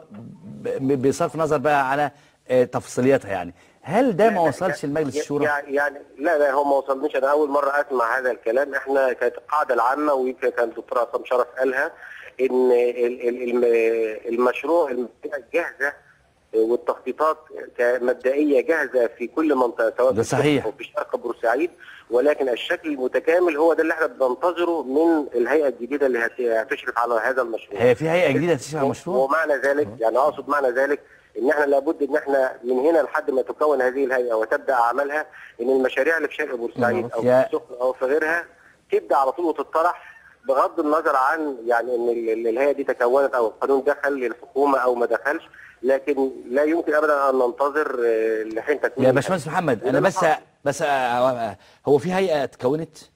لا ما هو ده المشروع القانون المقدم عند الحكومه دلوقتي. هو ده اللي هتتعامل مع المشروع كله في قانون، ما ده بقى عايز افهمه يعني، في قانون دلوقتي بيتعمل لانشاء هيئه. القانون اللي احنا طبعا تمام يا فندم اتفضل. بالظبط، وكان ده كان برضه هذا القانون كان حتى السياده المستشار كان ادالنا نسخه او مبدئيه من قانون مقترح في البدايه من اكثر من كذا شهر، لكن كان العنوان الاساسي ان احنا لا ننتظر ابدا بالمشروعات لحين تكوين هذه الهيئه ولحين بدء عملها، لا مشاريع شرق التفريع تبدا تتحرك، مشاريع وادي التكنولوجيا، مشاريع طيب احنا عايزين دراسه يا استاذ محمد على استقاله اللجنه دي او اعتذارها، يعني خلينا نسميه اعتذار، عايزين مجلس الشورى يطرح بشكل عاجل زي ما هو بيطرح قوانين بشكل عاجل، بيطرح بشكل عاجل ليه اللجنه اعتذرت يعني ليه؟ هو انا اعتقد ان يعني اعتذار اللجنه لا يسبب ازمه، وهم مش قاصدين ان هم يعملوا ازمه، بالعكس هم قد ناس وطنيين. لا هو يسبب ازمه متهيألي. معلش هو الاعلام هو اللي بيسبب الازمه مش لا ازاي يا باشمهندس محمد طب خليك معايا يا باشمهندس محمد عشان انا ما بقاش متهم يعني، هو يسبب اعتذار اللجنه يسبب ازمه ولا لا يا باشمهندس؟ هو الحكومة انا عشان نشكره يسبب ازمه ولا لا؟ والله هو اعتذار اللجنه اثار الموضوع بشكل كويس. علني، واصبح مطروح على الساحه وكل الناس بقت تتكلم فيه. هو بالعكس هو بالعكس حصل رد فعل كويس جدا. كويس. انا كنت متصور انه في بعض الناس ما اطلعتش على اللي بيحصل بالتفاصيل. كويس. اللي حصل ده اداها هذه الفرصه. تمام. اذا اعتذار اللجنه ما يسببش ازمه. لا ايه الازمه اللي ممكن تسبب؟ خلاص يعني زي ما المهندس محمد بصادق بيقول الناس عايزه تمشي يعني مش مشكله. لا مش بالطريقه دي، مش قصدي كده يعني، قصدي اقول اللجنه دي ماسكه المشروع من بدايته. لا هي اللجنه دي لجنه بتدي راي اذا اعتذارها لا يسبب ازمه. ممكن نجيب لجنه ناس اخرى تدي الراي. انا بس بحاول اسال لا طاهر حسين اذا كنت انا فاهم صح ولا غلط، ان اعتذار اللجنه لا يسبب ازمه او عرقله المشروع او لا. الاعتذار يعطل المشروع اللي هم بيعملوه؟ لا. المشروع ممكن يبقى ماشي. طيب سواء اعتذرت ولا ما اعتذرت. يبقى حضرتك صح براي الاستاذ طاهر انه لا يسبب ازمه. بتقول الازمه هي ايه الاول؟ تعريف الازمه. طيب قلت لحضرتك ان هذه اللجنه باعضائها ناس يعني لم تتقاضى اجر واتعملت متطوعه. تمام. وعلى درجه عاليه جدا من الاحترام. تمام يا فندم. فلذلك ما حدش قدر ياكل عيش في حكايه اللي هي انها تستقيل او تمشي او كده. لان طبعا يعني سلسله الاستقالات اللي بنسمعها الايام دي ده مش في هذا الاطار. كويس. ولا الموضوع ده له علاقه بالموضوع. اذا المشروع شغال سواء اعتذرت اللجنه او لا. ممكن طبعا. ويعني اكيد الدعوه هتبقى مفتوحه طبعا، لان يعني دول ناس يعني على قدر يا باشمهندس محمد انا بسال سؤال. اذا هذه اللجنه هل هنحتاج لها ولا مشيت خلاص يعني؟ لا هو يعني عشان اشكره بس مشيت ولا هنحتاج لها تاني؟ مش انا اللي اقول، لان انا مش طرف حكومي، انا طرف نيابي. ما هو انت بتراقب بقى الحكومه بتشتغل ازاي؟ بالظبط كده. ما هو طيب. يعني ان في لجنه تعتذر ليس من عن اللجنه، الا لو كانت هذه اللجنه معتذره لاسباب يعني تحتاج الرقابه. المهندس محمد صادر رئيس لجنه النقل بمجلس الشورى، بشكرك جدا. اذا اولا انا بأيد كلام سعاده الرئيس في انه المشروع ده قديم، ما حدش يقدر يقول انه صاحبه. لا ما هو يعني انا شخصيا سمعته من اساتذتي، يعني الدكتور احمد عبد المنصف، تمام، دكتور شفيق ميرا، سمعته من زملائي، سمعته من ناس كتير اتعلمنا منهم اهميه هذا المشروع. ما هو ده حقيقي انه مش بتاع حد يعني. لا ده حاجه عامله زي مين اللي اخترع السياحه في الهرم، على راي الدكتور عصام، يعني بيقول حد يقدر يقول لنا مين اللي قال نعمل سياحه في مصر على الهرم؟ تمام. ما صعبه جدا، انما دي فكره جديره بان هي تنفذ. انا اهميه اللجنه عندي يا استاذ طاهر، بص حضرتك، اللجنه ليها وجهه نظر، شايفه انه المشروع لا يصلح بغيرها. كويس. ممكن اللجنه تمشي وتيجي لجنه ثانيه تتمسك بوجهه النظر دي والمشروع يمشي، وممكن اللجنه دي تمشي والمشروع يمشي على النحو المرسوم دلوقتي. كويس. تبقى كارثه. بس طب ما دي أزمة. العبره مش عشان اللجنه، عشان مش قصدي عشان اللجنه، وانا قصدي مش عشان اللجنه. انا بتكلم عشان اراء اللجنه، عشان خبره اللجنه. والله الخبره انا معاك، بس هي الخبره بتاعت اللجنه مش اختراع. امال ما قلتش معايا ليه مع الاستاذ محمد صادق؟ هو سمعنا مش اختراع. لا لجنه. انت حضرتك قلت يعني اللجنه دي في ذاتها من شأنها انها تعمل ازمه. لا مش قصدي ازمه بالطريقه دي، انا مش قصدي الاشخاص، انا قصدي ان تقارير اللجنه، مشروعات قوانين اللجنه، شغل اللجنه لو مشيت اللجنه دي هنمشي بطريقه ثانيه. يبقى اذا نصحح السؤال، مش لو اللجنه مشيت، لو لم يطبق هذا الفكر بشكل موضوعي، لم يجد سبيله للتطبيق، في أزمة. أستاذ طاهر، ما أنت ماشي عشان أو بتعتذر عشان هذا الفكر لا يجد سبيل. إذا كان حضرتك تقصد كده ولا أنا غلطان؟ تبقى أزمة حقيقية. لو الفكر ده لا أنت حضرتك قلت اللجنة نفسها. لا أنا بكلمش على اللجنة. أنا باعتباري قاعد قدامك والكلام على اللجنة يعني ممكن يحمل علينا وعلى أشخاص اللجنة. لا اللجنة كلها شخصيات محترمة، بس إحنا بنتكلم على لجنة لها فكر وليها رأي، قالت إحنا هنشتغل في شرق بورسعيد بس، بينما جت ناس تانية قالت لا هنشتغل في وادي التكنولوجيا وغرب خليج السويس. إذا هذا الرأي اللي تناقضوا مع بعض. لو مش الرأي ده اللجنة اللي بتمثله في أزمة. من غير شك. لو الرأي الثاني مشي اللي هو بتاع وادي التكنولوجيا وغرب خليج السويس، ده في أزمة. لا شمال غرب خليج السويس ده ممكن يلحق بمشروعات النقل. كويس. يعني وادي التكنولوجيا انا هخليه ملتحم بمشروعات النقل ازاي؟ ما احنا فاهمين. ولذلك هم لما جم قالوا الفكره دي، احنا قلنا لهم يا اخوانا ده ما ينفعش، قالوا دي بقت سياسه خلاص ما نقدرش نرجع عنها. قلنا طيب عندنا حل مؤداه انه المشاريع الاصليه اللي هي زي بورسعيد مثلا ينفذ برضه كويس، وفي نفس الوقت يبقى في نوع من الاستجابه لهذا المطلب السياسي بتاعكم اللي هو ايه؟ ان احنا هنعمل هيئه كويس، والهيئه دي تبقى زي الشركه القابضه كده. تمام. تملك المشاريع وتتبعها الهيئات اللي بتباشر المشاريع، ومهمتها كده خلصت. الهيئات اللي بتباشر المشاريع هي اللي تتولى إدارة المشروع، ويبقى ليه قانون مخصوص يتناسب معاه. كويس.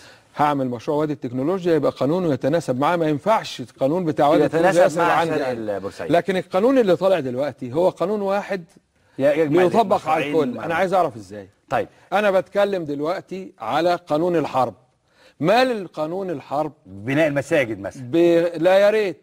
بالأحوال الشخصية مثلا. ماله مثلا يعني بناء المساجد ممكن ينفع في الحرب. تمام. لكن عايز اقول له يعني مشروعي يعني دي حاجات ما لهاش علاقه ببعض، ازاي عايز تجمعها مع بعض؟ طيب اخر حاجه كانت وصلتنا ان المهندس عصام شرف طلب يقابل الرئيس. هو اللي اقترح، المهندس عصام شرف مسافر، اللي اقترح هذا الاقتراح زميلنا الدكتور علي بسيوني. كويس. وهو في تفكيره ان الرئيس من غير شك في يده انه ياخد قرار، وهو عنده امل انه الرئيس لما هيقعد ويستمع ويحيط بالموضوع الموقف ممكن يتغير. وهذا القول ممكن يكون صحيح، وممكن يكون صحيح ايضا انه في شخصيات اخرى موجوده تبتدي تعيد نظر وتعيد تفكير، وممكن يكون ما حدش هيغير رايه واللي قلنا عليه هيمشي. هم ممكن قالوا عليه هم ممكن. حضرتك حاطط لي كل السيناريوهات المطروحه. السيناريو الاخير ده احنا لا نستطيع نحمل الحكومه على تركه خلاص، ولكن العوض على الله، لانه مشروع بورسعيد لو خسر ممكن جدا ما نعرفش. ما انت ممكن يا تتمسك يا استاذ طاهر واللجنه المحترمه الموقره برضه مش بشخصياتها، تتمسكوا بارائكم وبفكركم. ايه وجه التمسك غير ان احنا نمشي؟ هنتمسك ازاي؟ هنعمل ايه يعني؟ هنرفع قضيه؟ الراجل اللي اسمه مظهر شاهين شال وزير الاوقاف وكان بيخطب في جامع عمر مكرم، شاله رفع عليه قضيه. النهارده مظهر شاهين كسب القضيه. قصدي اقول اللي بيتمسك بحق ممكن. كان في الدكتور مظهر شاهين يقدر يبني قضيته على ارضيه قانونيه موجوده. انما انت دلوقتي بتفكر تعمل مشروع، القضاء هيقول لك دي سلطه تقديريه. لا مش قصدي القضاء، الشيخ مظهر شاهين راح للقضاء. انتوا اتمسكوا احنا بنتمسك يعني المحكمه بتاعتنا هي الاعلام. الاعلام هو اللي واقف على ثغور الوطن دلوقتي. ما الراجل زعل منه محمد صادق، المهندس محمد صادق، قال لك الاعلام اللي عايز يعملها ازمه. بص حضرتك، احنا قابلين بالاعلام بكل ما فيه.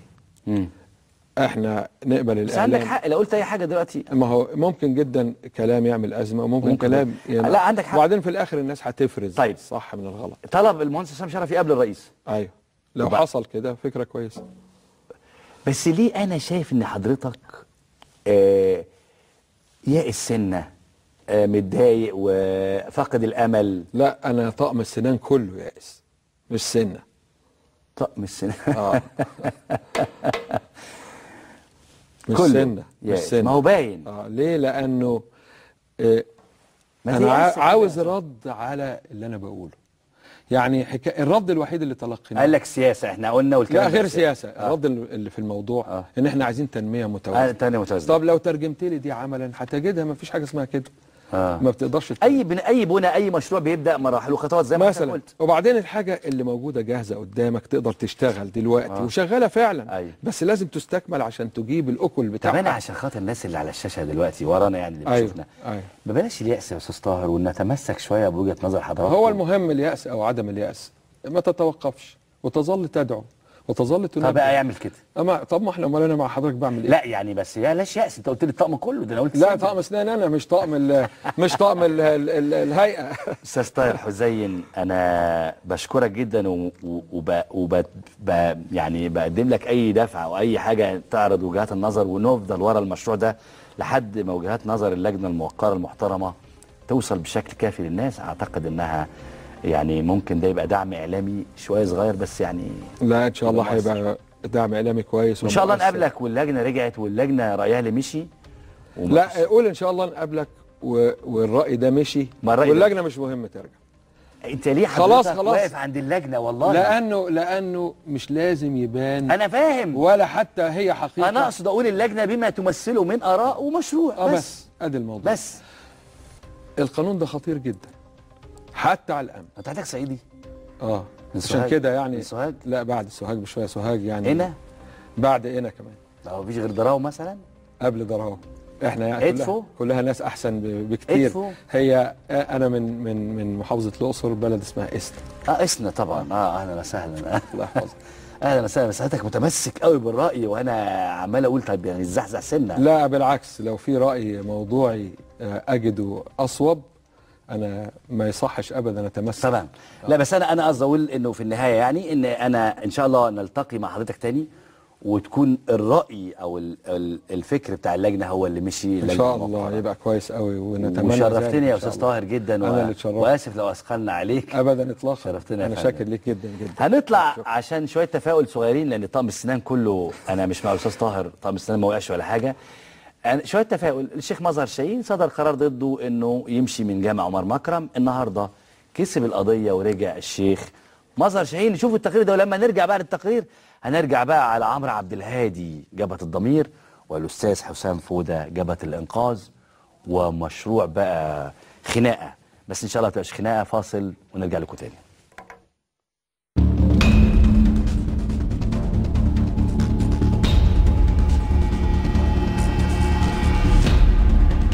محكمة القضاء الإداري بمجلس الدولة أعادت الشيخ مظهر شاهين إلى إمامة مسجد عمر مكرم بعد أن أوقفته وزارة الأوقاف عن العمل قبل نحو 10 أيام.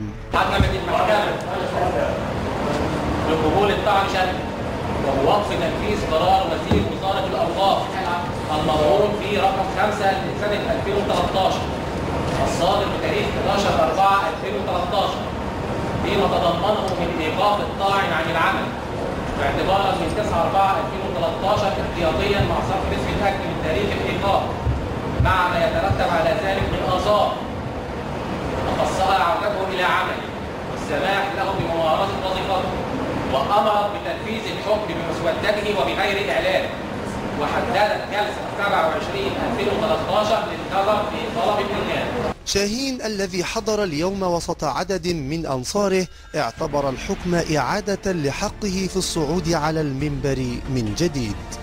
شاهين اعتبر في المرافعة التي قام بها أمام هيئة المحكمة للدفاع عن نفسه أن عدم انتمائه لأي تيار سياسي كان سببا في حماية المسجد طيلة عامين هما عمر الثورة.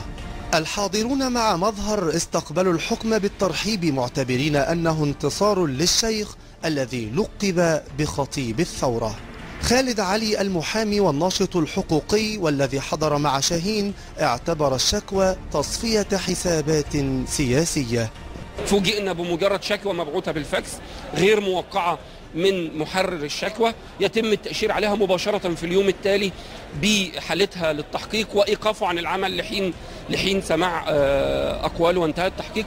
عاد مظهر شاهين إلى منبره الذي كان سببا في ضيوع صيته بعد الثورة، فهل يمثل الحكم بداية لإيجاد ميثاق لتعامل الأئمة مع منابر المساجد وإبعادها عن الصراعات السياسية؟ أحمد العربي، تلفزيون الشعب.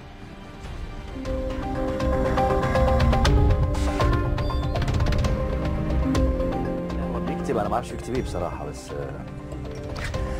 اهلا وسهلا بيكم مره ثانيه. واعرفكم بس بضيوفي الاجلاء المحترمين. هبدا من على اليمين الاستاذ حسام فوده، هو قيادي بحزب المصريين الاحرار، او يعني اعرفه كده امين شباب حزب المصريين الاحرار وعضو جبهه الانقاذ. واللي على شمالي الضيف المحترم الاستاذ عمرو عبد الهادي، عضو جبهه الضمير وعضو الجمعيه التاسيسيه لوضع والدستور. استاذ حسام اهلا بحضرتك. اهلا بحضرتك. اهلا بحضرتك. استاذ عمرو اهلا بحضرتك. اهلا بيك. طيب احنا عندنا قضايا متشابكه، بس قبل القضايا دي في تقرير عايزين نطلع عليه كده. انتوا شفتوا الحكم بتاع الشيخ مظهر شاهين في مجلس الدوله. عايز تعليق من حضرتك بس صغير قوي، لان مجلس الدوله عندنا تقرير ليه دلوقتي. حكم أو تعليق على الحكم ده او على عوده الشيخ مظهر شاهين. يعني خطيب التحرير صوته لما كان في التحرير واضح، الناس كلها التفت حواليه. لما صوته برضه كان واضح ضد النظام الموجود الحالي، حبوا يكمهوا صوته، فظهر الوقف اللي احنا شفناه، فالنهارده رجع حقه. تمام. استاذ عمرو عبد الهادي، تعليق على عوده الشيخ مظهر شاهين. لا يعني هو يعني انا بصراحه سرعه الحكم للشيخ مظهر شاهين ما شاء الله يعني واضح انه واصل. سرعه انما هي هو قدم القضيه امتى؟ قدم القضيه ده لسه مفصول من اسبوعين الشيخ مظهر، وبعدين الشيخ مظهر مفصول بناء على حكم صدر لاحد الصحفيين اتشتم من الشيخ مظهر شاهين فطلع الحكم ده. إذا ملهاش علاقة بالنظام لا طبعا ده عقوبة تبعية. المفتي يعني وزير الأوقاف هو اللي وقفه، فالراجل قدم وقفه نتيجة مشكلة مع صحفي. قدم في القضاء والقضاء ماشي. يعني بس نتيجة صدام مع صحفي مش مع النظام. في جميع الأحوال النهارده اللي بيحصل صدام مع صحفي، التوقيت اللي موجود فيه كويس اللي صدر إيقافه. ليه يا أستاذ حسام كل حاجة النظام يعني عايز أقول صحفي أنا اتخانقت مع حسام في جميع الأحوال النهارده في حكم ظهر تمام بعودته تمام. هل نحترم القضاء ولا لا؟ طبعا لا. بص هو في فرق ما بين ان ما بنعطي حاجه. طبيعه مجلس الدوله هو بيحكم، ما فيش قانون، بيحكم على ملابسات هو قصده الاستاذ حسام. انما هو الفكره ايه؟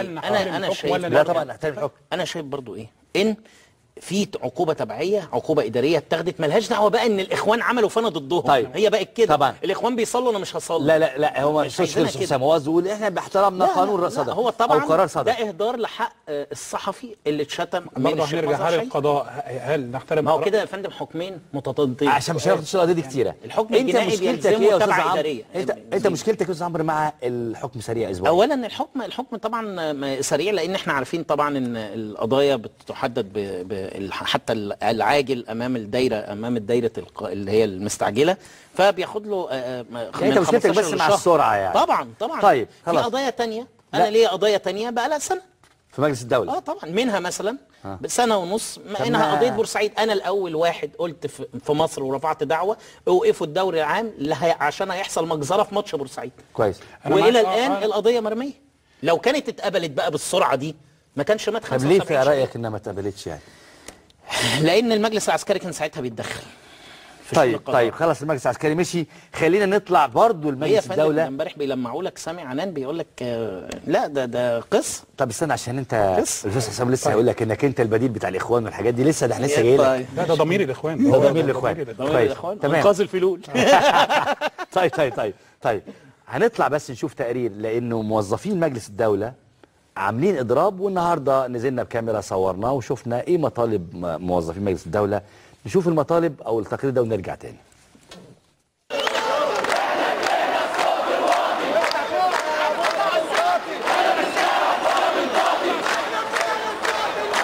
موظفو مجلس الدولة نزلوا إلى قبو مجلس الدولة من مكاتبهم محتجين ولهم مطالب عديدة. تعالوا بينا نقترب أكثر من هؤلاء الموظفين لنتعرف على أهم المطالب وأسباب هذه الوقفة الاحتجاجية في قبو مجلس الدولة. احنا سلكنا جميع الطرق الودية للوصول لحقوقنا، ما جابتش نتيجة، مطالبنا اتقطعت وشتمنا.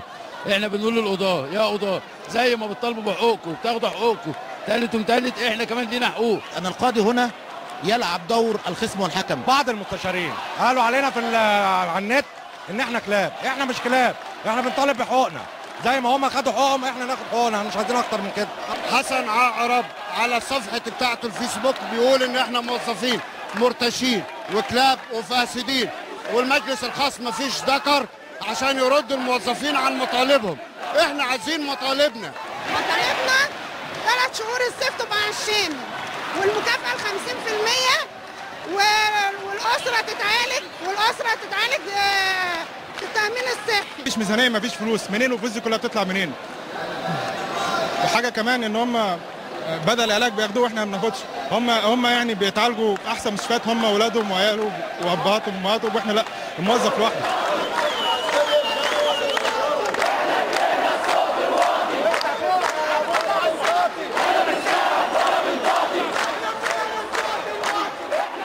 أنا بشكر الزميل أحمد اللي نزل النهارده وغطى التظاهرة دي اللي بيعلق عليها. طب هتعلق عليها في أقل من ثانيتين. يلا. لا يعني أنا بسند الموظفين وكمان بطالب لهم برفع سن معاشهم ل70 سنة. وكل قلت لي بقى بيقتطعوا جزاءاتهم وتروح للقضاء. يعني دي الحقيقة. يعني الصناديق الخاصة مورد من مواردها استقطاعات هؤلاء الموظفين. يعني الموظف ياخد جزء، اللي بيتاخر اللي مش عارف ايه بيخصموا منه من مرتبه مثلا ويروحوا حاطين في الصناديق الخاصه دي، بقى بتروح للقضاء بعد كده في صوره علاج ومزايا ومرتبات وحاجات. فانت مع الوقفه دي؟ انا مع الوقفه. استاذ حسام تعليقك على الوقفه؟ طبعا مع الوقفه. لو اي مواطن ليه حق والدوله مهدره حقه، طبعا مع الوقفه تماما. ومع الوقفات الفئويه اللي النظام بيقول عليها ان هي دي بتعطل الدوله. لا، ده ما بتعطلش الدوله، حق لازم يرجع لهم. اي شخص مخطئ لازم يحاسب على هذا الخطا. لو ليهم حق ومجلس الدوله هو اللي معطله، نشوف من هو المسؤول ويتم مساءلته. تمام. خلوني ابدا معاكم من الاول من عند الاستاذ حسام. جبهه الانقاذ الوطني، هبدا من الزيرو بقى. في 22 نوفمبر 2012 بعد الاعلان الدستوري اللي اصدره الرئيس مرسي، اتشكلت الجبهه من 35 حزب سياسي وحركه سياسيه وثوريه، وجميعها عندها ايديولوجيات مختلفه، والقوى السياسيه قوى كتير ما اقدرش اقولها، لكن فيها كمان شخصيات بارزه زي الدكتور محمد برادقي، حمدين صباحي مع حفظ الالقاب طبعا، عمرو موسى، السيد البدوي، سامي عاشور، حسين عبد الغني، عمرو حمزاوي، وحيد عبد المجيد مصطفى، سكينه فؤاد، سمير مرقص، نبيل زكي، منير فخري، عبد النور، فؤاد بدر، عبد الغفار شكري، جورج اسحاق، كريم حفناوي، شادي الغزالي، محمد سامي. كتير، اسماء كتيره، كلها اسماء مهمه وكبيره في العمل السياسي في مصر. لكن اتوجه، هبدا من عند حضرتك، اتوجه لما سئل الاستاذ عبد المنعم مفتوح على روح يعني اتفق تحالف مع جبهه الانقاذ، قال دي بتضم عناصر من الفلول. تمام. الى اي مدى التهمه دي صحيحه؟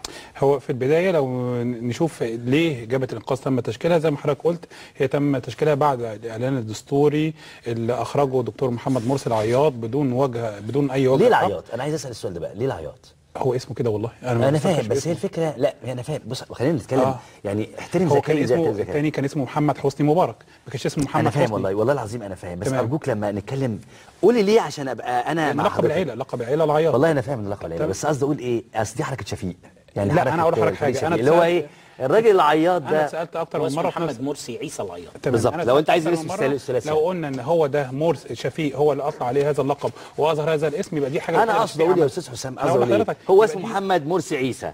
قول لي محمد مرسي عيسى ليه العياط؟ محمد مرسي عيسى العياط. مفيش اي مشكله. الفكره في ايه؟ لو قلنا شفيق هو من اطلق عليه هذا اللقب، يبقى دي الحاجه الوحيده اللي شفيق عملها ميزه في حياته كلها. ايه الميزه في انه يطلق اللقب؟ تمام. الفكره في حاجه ان والله ده لقب العيله، لو هو بيتنصر منه يطلع يقول لنا هذا الكلام. ايه الميزه يعني؟ مفيش ميزه ولا حاجه. انت انا ما قلتش بس لو هنيجي على الجانب الشخصي، على الجانب الشخصي ما قلتش اسمك الثلاثي. قول لحضرتك حسام محمد فوده، مفيش اي مشكله. لا يعني قصدي اقول ايه الميزه؟ ايه الميزه اللي فيها؟ والله هو ده لقب عائلته، لو هو شايف ان اللقب ده فيه اي اشكاليه ممكن انا شايف انه بصراحه انها يعني في ايه؟ ماشي اوكي. لا شايف انها استظراف زياده. لا بالعكس ما اعرفش. لو جينا في معناها خلى شعب لا انا هكلمه، انا اللي هتكلم انا ده اختلاف معاك. المهندس عبد المنعم فتوح او الاستاذ عبد المنعم فتوح قال ان انتوا عندكم نظام لو هنيجي فلول من النظام. هو بيتكلم على السيد عمرو موسى صراحه، يعني كان بصراحه هو بيتكلم على السيد عمرو موسى، هل هو فلول ولا جابر مين؟ نصار. جابر جاد نصار.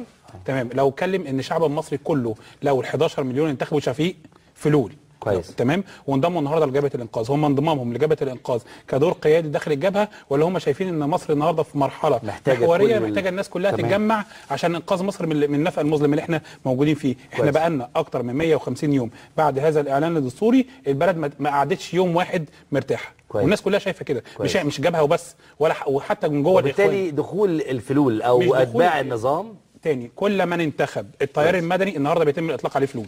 تمام. فال 11 ليه لا انا بقول لحضرتك، هل اللي انتخب بلاش برضه التعميم، ليه كل من انتخب مين اللي بيتقال عليه فلول؟ النهارده لو جينا بصينا السيد عمرو موسى اللي انتخبوا حمدين صباحي فلول، اللي انتخب النهارده عمرو موسى كام مليون؟ 4 مليون. واللي انتخب حمدين صباحي كام مليون؟ 5 مليون. تمام. لا يعني عمرو موسى 2.5 4. تمام. يعني انت عندك اكتر من 8 مليون في رينج 8 مليون. تمام. في حدود رينج 8 مليون، في حدود رينج 8 مليون كانوا مع التيار المدني، اللي لو ضفنا عليهم بعد كده شفيق تمام، دول انتخبوا التيار المدني. هل دول فلول؟ هل ال 11 مليون؟ ما انا بقول لحضرتك لا، انا اللي بقول لك لا. فجبهه الانقاذ النهارده بتضم مرشحين رئاسه نزلوا قبل كده في انتخابات الرئاسه زي الاستاذ حمدين صباحي والسيد عمرو موسى، جميل، دخلوا داخل جبهه الانقاذ بالاصوات اللي الناخبين وثقت فيهم. تمام. هل انتمائهم بقى للنظام السابق او انتمائهم لعدم النظام السابق، هل هو دورهم داخل الجبهه؟ هل هو ريادي داخل الجبهه؟ هل هم بيأثروا على قرار الجبهه؟ النهارده مواقف الجبهه الناس كلها معلنه وصريحه وشايفين موقف الجبهه مقاطعه الانتخابات ل5 ضمانات محدده. هل ال5 ضمانات محدده دي هترجع النظام القديم؟ هنرجع للضمانات وهنرجع ده. اذا دخول فكره الفلول ما هياش شماعه الفلول دي كان ضمانه منها ان اسمه ده ايه ده يمشي صح، بس معوده صح؟ بس لا من ال5 يعني؟ 5 ضمانات؟ لا هنيجي لك يا استاذ عبد، انا جاي لك انت. انا بسال بس. لا انا جاي لك انت. اصل امبارح كان معايا الدكتور محمد ابو الغار، قال لا انا مش مقتنع بانه يمشي. تمام. اقول لحضرتك حاجه. طب هنرجع للاستاذ بس، نتكلم على هشام قنديل. على هشام قنديل. اذا دخول الفلول لهذه الجبهه، لو حضرتك اصل كلمه الفلول، اولا انا واحد من الناس طبعا ضد تماما وجود النظام القديم، وجود اي فله من النظام القديم، انما النهارده في دستور اخواني عرف ايه هو الفلول. تمام. وحطهم بتقسيمه كده، وحطهم هنا ما اتكلمش برضه، وحطهم في تقسيمه الفلول هو كذا كذا كذا كذا. اتفضل. طب ايه الماده بقى؟ لا انا عايزك يكمل هو ايه الماده اللي بتقول ان الدستور اخواني، بس عشان انا من وجهه نظري مش هنروح الحته دي، هنيجي للدستور.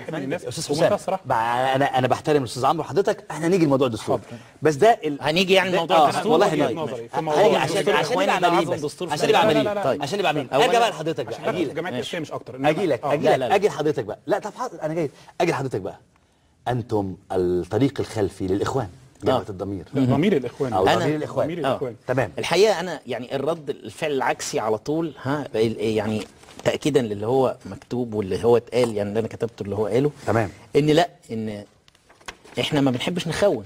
يعني انت مجرد ما تقول لي ضمير الاخوان انا بقول لك انقاذ الفلول، جبهه انقاذ الفلول، بدليل ان فيها فلول. تمام. انت عملت كده فعلا، فاهمني؟ لا يعني هو ده ايه ده انا مش عايزين نخون. على فكره انا معايا مستندات ان الفلول اللي تعينوا في مجلس الشورى كان ترشيح البناء والتنميه محمد انور السادات، ومعايا مستندات بذلك. يعني البناء والتنميه يتبع الفلول. فاهمني؟ تمام. خليك كمل يا استاذ عمرو، اتفضل. تمام. فانا عندي بقى ايه، طبعا احنا عمرنا ما قلنا عن الانتخاب شفيق انه فلول، بالعكس كويس. الفلول مصطلح هو من افسد الماضي ويحاول اعاده انتاج النظام القادم كويس. ماشي واستفاد وسيستفيد. بس عمرو موسى مش كده. ماشي عمرو موسى، هل عمرو موسى افسد الماضي؟ لا ما بوجوده بايا مكان، معلش مش هنساوي بيه بالسفير ابراهيم يسري. هم دايما بيبعدوا عن الجبهه برئيسها الدكتور السفير ابراهيم يسري اللي اتأذى من النظام السابق ووقف وقفه. كيف افسد عمرو موسى؟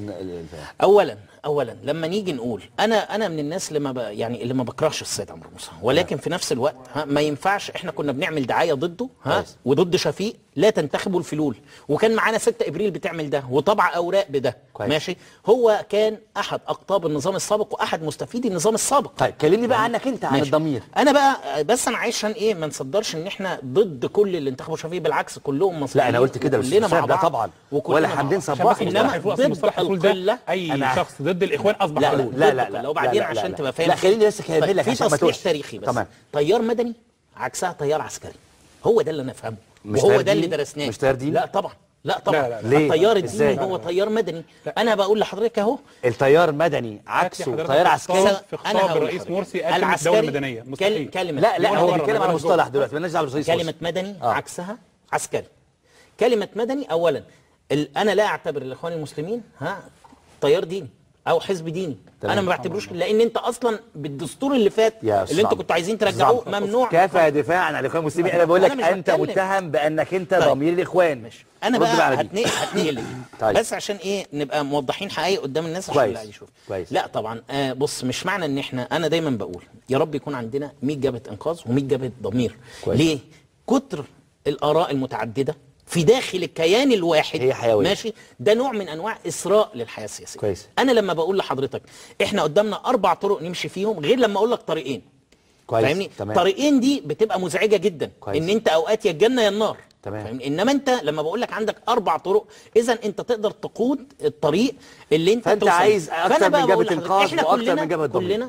كلنا ما عدا قله بسيطه عايزين نروح اسكندريه. نروحها منين؟ نختلف في ده، انما في النهايه متفقين على ان احنا نروحها.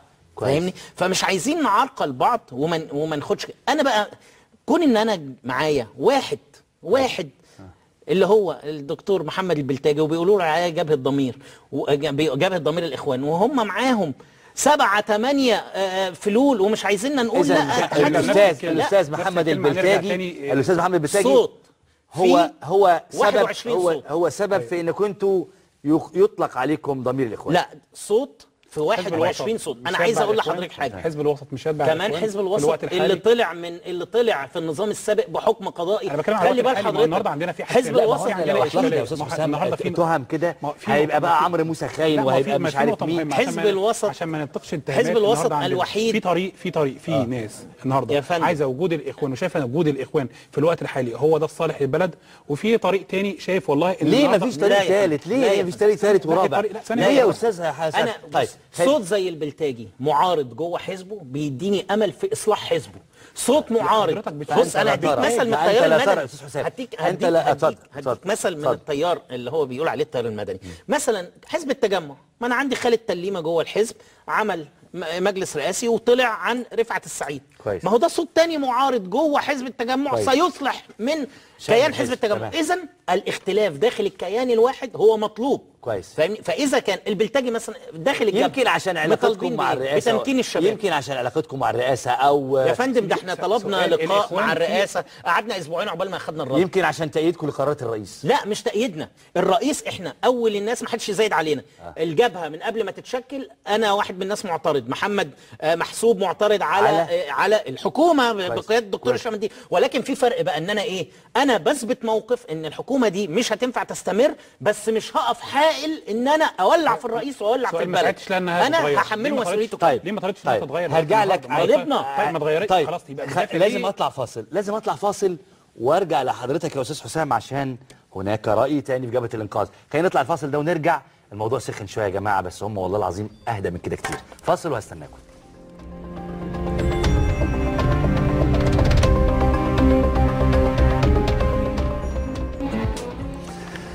اهلا بكم مره ثانيه. وكان في حوار رائع بين الاساتذه المحترمين والله العظيم، مصريين ووطنيين جدا من شويه، ووقفت عند جمله قالها الاستاذ حسام لما بنقول له انا والاستاذ عمرو انه الجبهه تضم اسماء بصراحه يعني الواحد معترض عليها.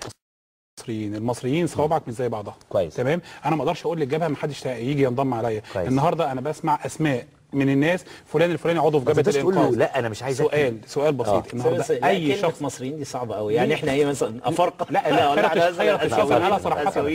انا صراحه قبل كده في مؤتمراتهم متسجله الاخوان والمصريين هو اللي مفرق. لا لو قال كده يبقى غلطان. لا لو قال كده يبقى غلطان. واحنا مالنا برضه. انا بالنسبه لي جبهه الضمير هي جبهه ضمير الاخوان. هو لا زال. طب رد عليا يا استاذ حسام. انت تضم اسماء بصراحه. اي شخص يدعم الدوله المدنيه واي شخص مع الطائر المدني انا ما اقدرش كجبهه انقاذ الاسماء اللي عندك ده. انا مش عايز اقول اسماء اللي موجودين. لا قول يا حسين. ثانيه واحده. اللي موجودين صانع القرار حسين انا اقصد حسين عبد الغني اللي بيقول من ايام جمال مبارك. مشكله ازاي؟ هيكله جبهه الانقاذ ايه؟ جبهه الانقاذ مكونه من رؤساء الاحزاب المشكله جبهه الانقاذ. كويس. دول الهيئه العليا للجبهه. كويس. بعد كده عندنا حاجه اسمها مكتب تنفيذي. مكتب تنفيذي ده الامناء الامين العام لرؤساء الاحزاب. كويس. وممثلين الشباب داخل الجبهه. فالكوادر اللي بتتكلم باسم الجبهه او القيادات اللي موجوده في الجبهه، حضرتك لو شفت اسماء كلها هتلاقي اسماء محترمه. انما لما نيجي النهارده يعني هو رد حضرتك ان هنا هي جبهه ديمقراطيه. ما اقدرش امنع مواطن مصري انه يدخلها. طب انا بقى استاذ حسام، لا مش ولكن انا بقى يا عم حزب الحريه والعداله عايز اتضم معاك للجبهه. والله طلبوا قبل كده على فكره. لا طبعا. ليه؟ لان هو لا يدعم الدوله المدنيه. ليه؟ لا يدعم الدوله المدنيه. ايوه ليه؟ الحريه والعداله قوي. ده جاي على مزاجك. بقول لك ده كل الميديا بتاعتهم مطلعه عينينا انت قلت انت رفعت شعار قلت الحريه والعداله لا يدعم الدوله المدنيه. الراجل ده مع المشروع الديني وهو اللي بيتكلم في كده. محمد محسوب ما هو كان وزير واستقال ليه؟ اساله ليه استقال من الوزاره. ايوه لو بعت محمد محسوب قصده يقول لك محمد شاطر على فكره بياخدنا النقطه. لا لو جاب محمد محسوب قال لك انا عايز ضم لجبهه الانقاذ. ما هو النهارده كان هو يتبع هذا النظام. النهارده طب عمرو موسى يتبع النظام اللي فات. لا يتبع نظام الاخوان بدليل يا سيدي ثانيه. يعني ما عندهمش كفاره كمان. كان وزير الدوله شؤون. عمرو موسى كان وزير خارجيه 10 سنين. تمام. هل محمد محسوب مع الدوله المدنيه؟ لو الراجل طلع صراحه يتكلم انا ادعم الدوله المدنيه وضد النظام الفاشي اهلا بيه. يا سلام. هو طلع عمرو موسى قال لك انا بكره النظام حسني مبارك؟ ما طلعش يا فندم. ايه مفهوم الدوله الدينيه؟ يا فندم ايه هي الدوله الدينيه؟ الدوله الدينيه هو المشروع الاخواني اللي عايز يتطبق. طيب انا ماليش دعوه بدي. انا دي نقطه خدها وده الحريه والعداله والاخوان هم قدامك دستور. معلش اظهر اللوجو اللي عندك. احنا بلدنا دستور الاخوان اللي انت حاطه ده. اديني حاجه تقول ان ده دستور اخوان اصلا. ده انا لما كنت بنزل اكلم الناس بقول لهم باطل، ما بقول لهمش قولوا لا. انا هتكلم على الدستور يا استاذ عمرو. تمام. انا بقول له ده باطل. انا بتكلم عنه بس انا بسال حضرتك رفعت شعار قلت لي انا ما اقدرش اطرد الناس اللي جايه لانها مصريين. سالناك اذا كان حزب الحريه والعداله قلت لي لا لانه ضد الدوله المدنيه. سالناك بالتحديد اذا كان محمد محسوب قلت لي هو وزير في نظام مش هعاقب وما تعاقبش ارجوك عشان ما تدخلنيش في حته ثانيه. جبهه الانقاذ ليس لها وجود في الشارع. ده تصريح عمرو حمزاوي. والله الجبهه ايوه الجبهه كجبهه مكونه من احزاب. الاحزاب دي ليها رؤيه وليها مشروع. تمام. انا ما عنديش التمويل الضخم جدا اللي انزل اجيب بقى زيت وسكر. كل الكيانات الضخمه دي ما عندهاش. ما هو لو عندها التمويل الكبير. يا راجل ده انتوا عملتوا اعلانات ضد الدستور بمليارات ايه يا راجل؟ بمليون يا عم. هات لي اثبات واحد انها اتعملت. لا ما اتعملتش. اثبات واحد. اقول لحضرتك الاعلانات اللي اتعملت فيها جميع القنوات ايوه طبعا ضد السي بي سي ضد وخلاص. انت هتقول السي بي سي خلاص. انا اقول السي بي سي القاهره والناس انت بيه النهار. ما تقولش هل هم مع الدوله الدينيه ولا الدوله المدنيه؟ ما هي نقطه جوهريه. استاذ حسام اذا عمرو حمزاوي هو قيادي جوه الجبهه مالناش دعوه بقى. هو بيقول الجبهه ليس لها وجود في الشارع. حضرتك بتقول لي عشان ما عندناش دعم. 35 كيان لا يوجد لديهم دعم يا فندم. الدعم المادي اللي الاحزاب تقدر تكون موجوده. ما بتكلمش عن الدعم المادي. وجودك في الشارع كبرامج كمبيوتر كتدريب لمهن. لا ده موجود. هو بيقول الراجل انا ماليش دعوه. الراجل لما بيتكلم على ان الجبهه ملهاش دعم شعبي او ما عندهاش تواجد شعبي بالشكل الكبير اللي النهارده الناس لما تيجي تتكلم يقول لك انتوا الاخوان بيعملوا خدمات وبينزلوا انتوا ليه كجبهه ما بتعملوش حاجه زي الشكل. فده رده على السؤال. انما كجبهه لا، الجبهه عندها ارضيه موجوده في المحافظات وفي المقرات. احنا عندنا اكتر من 12 حزب. شوف الاحزاب دي مقراتها اللي موجوده في المحافظات قد ايه. ما احنا بنتحرك على هذا الاساس. ولكن انا الفكره اللي عندي انا اللي حيلتي او الموجود داخل الاحزاب هي فكره ومشروع. انما مش زي الاخوان عندهم عقيده عايز يوصل لعقول الناس. دايما تحط لي جمله حاجه في الجمله. مره عياط ومره الاخوان. انا بسال على الجبهه، هناك حاجات اخرى او مشاريع اخرى مش محتاجه لدعم؟ يعني الخبرات اللي عند حضرتك كاي تي كخبره في اي حاجه مش ممكن تدرب ناس في الشارع او في مناطق عشوائيه؟ ده ضمن برامج الاحزاب اللي الاحزاب مشكله اللي جابها شغاله فيه. بمعنى كويس. انا النهارده كحزب المصريين الاحرار عندي قدره ان انا اقدر اعمل حملات توعيه، محو اميه، دورات كمبيوتر، بقدر اعمل كده. التيار الشعبي عنده خدمه ان هو يقدر يشغل الناس في بعض المصانع او في المحلات، بيقدر يعمل كده. الحاجات دي كلها الاحزاب اللي مشكله جابها بتعملها. كويس تمام. دي اوريدي موجوده، انما انا ما عنديش الدعم الكافي ان انا اعمل بوسترات ودعايه في كل حته. وبالتالي انت مالكش وجود في الشارع. ما هو الوجود في الشارع هو هدفه ايه؟ الوجود في الانتخاب، صح؟ لو جينا بصينا على موضوع الاستفتاء، لا بصرف النظر عن الانتخاب، انت بتخدم وطن. هو انا بخدم وطن من التلفزيون ولا بخدمه من الشارع؟ ما سؤال، هل خدمه الوطن شعارات وبوسترات ولا خدمه الوطن انا هضرب مثل للمره المليون يا استاذ حسام بشخص اسمه محمد الحسيني، الحاج محمد الحسيني البولاق. ده بقى ضد الاخوان، ملوش دعوه بالاخوان خالص. بيعرف يجيب عربيه بوتاجاز، بيعرف يوزع عيش، بيعرف يعمل مشاريع صغيره كده لا محتاجه النظام ولا محتاجه الاخوان. ده راجل يشكر على اللي هو بيعمله. طب انتوا مش بتعملوا كده؟ ومش محتاج حتى هو جبهه الانقاذ. ما هو سؤال، جبهه الانقاذ بتقول لك والله العيب فين؟ المرض فين؟ اهو. انت إيه حلو. العيب فين يعني؟ العيب فين يعني والمرض تنظير فين؟ كده من بعيد؟ بمعنى انا اقول لحضرتك، انا النهارده لما الجبهه يبقى ليها مشروع حقيقي، وده اللي هيتم اعلانه في شهر 5، المشروع القومي لجبهه الانقاذ هيتعمل في مؤتمر هيغطي كل محافظات مصر، هيتكلم ايه الرؤيه الاقتصاديه بتاعت جبهه الانقاذ، كويس. الرؤيه السياسيه لجبهه الانقاذ، ايه المشاريع اللي احنا نقدر نعملها، ايه التمويل اللي احنا محتاجينه، وهيتقدم للناس. كويس. طيب هرجع بقى للاستاذ عمرو. استاذ عمرو عبد الهادي، انا في قيادي كبير قوي في حزب من ايام حسني مبارك ما وروش غير الاخوان المسلمين. انا مش عايز اتكلم عليه دلوقتي، ممكن يرفع عليه قضيه، بس هو سايب حزب ويغرق ويتكلم عن الاخوان المسلمين. انت ايضا يا استاذ عمرو ما وراكش غير الدفاع عن قرارات الاخوان المسلمين والرئاسه. طب ما انت يبقى انت باب خلفي للاخوان المسلمين. طيب شوف، انا لما اجي اقول حكومه هشام قنديل لازم ترحل، يعني هو الحاجه اللي ناقصه بينا في الرؤيه، انا شايف ان في نائب عام. النائب العام ده جه ولا زال القانون الى الان يخول الرئيس تعيين النائب العام. تمام. ده جه قانوني. حلو. انا شايف بغض النظر عن رؤيتين، انا شايف ان هشام قنديل لازم يمشي. ما تدخلنيش في تفاصيل. طيب يبقى انا كده بدافع عن الاخوان في ايه؟ انت ما تدخلنيش في تفاصيل، انت دائما بقول لك قول لي ماذا فعلت جبهه الضمير غير انها بتدافع عن قرارات الرئيس مرسي وغير انها بتدافع عن ارجع للبيانات السابقه. فكرني. احنا بنطالب اقاله الدكتور هشام قنديل، ماشي؟ بنطالب على فكره في ناس في حزب الحريه والعداله بيطالبوا باقاله الدكتور هشام قنديل. طيب ماشي، ما انا بقول لك اهو بقى الجبهه لا قول لي انت قول لي طب ما الحريه والعداله كانوا غيروا يا استاذ عمرو. قول لي ما هو الشكل المخلق للحريه والعداله ككيان؟ بص، احنا على فكرة احنا مش بندافع عن حاجة، احنا بنحاول نفضح بعض السياسات اللي البعض بيخبيها، زي مثلا مؤتمرنا الأخير.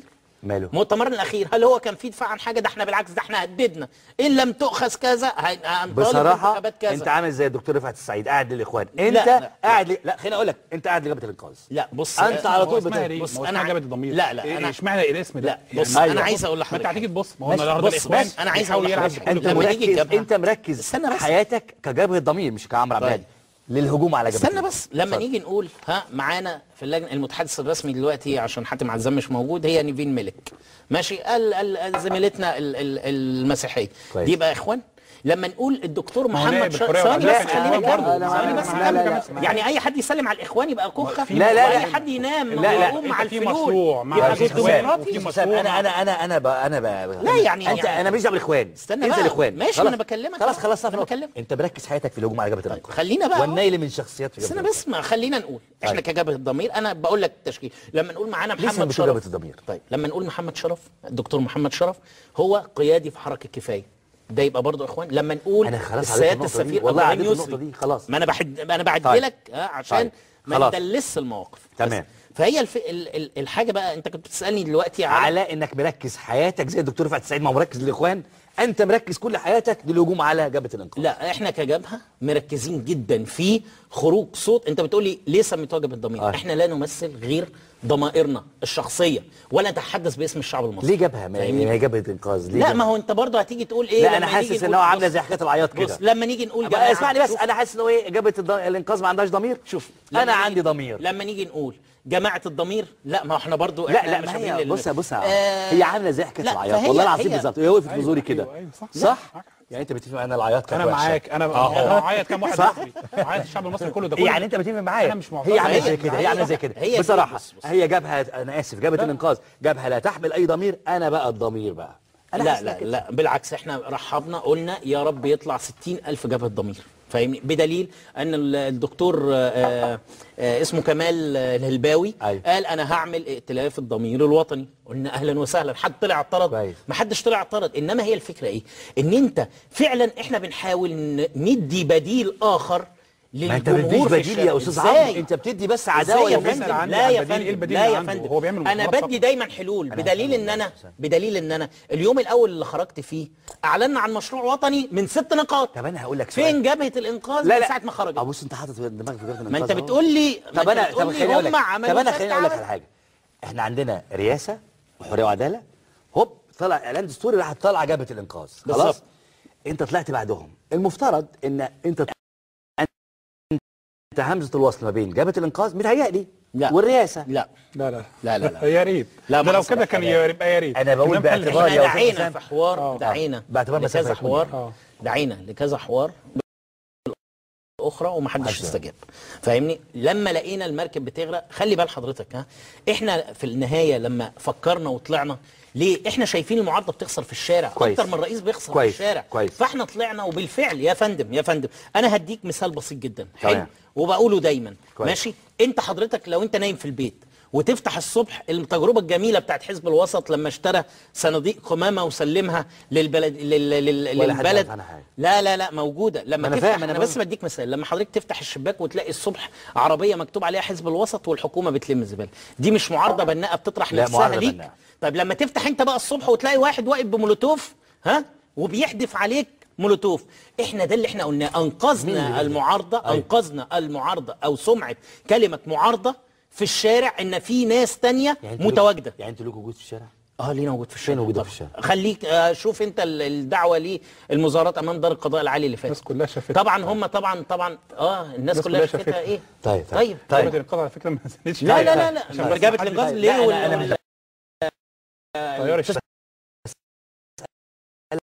لك سؤال اول استاذ عمرو، انا ما بقصدش اشكك، انا بقول السؤال فانا ما اقدرش اكذب الاستاذ عمرو انه يحترم على راسي، وحضرتك نفس القصه، فانا ما بشككش فيك. انا بسال هل انت ليك وجود في الشارع؟ طبعا لينا وجود في الشارع، زي ما انا سالت استاذ حسن كمان كده انه انت ليك وجود في الاحياء الشعبيه يعني في اكتر من فرع لجبهه الضمير او مؤيدين لجبهه الضمير. بص انا مش انا عارف انك مش والله لو وريتك التليفونات من النمسا كويس ان الجبهه واصله الى النمسا. طبعا انا بتكلم بقى على بلاد دكرور وصفه اللبن كل انا بكلم حضرتك للبعيد. تعالى بقى حضرتك، تعالى بقى، احنا مالناش صفحه على الفيس. كويس. تعالى حضرتك اطلع لك دلوقتي على الفيسبوك كام الف صفحه متطوعين يعملوا صفحات. طيب انا شوف دول ومن مناطق شعبيه جدا إذا جدا جدا جدا في الشارع. تمام. خليني اقول لحضرتك حاجه. وانا يعني احنا دايما بنبعد عن الشو والحاجات دي والاعلام والكلام ده كويس.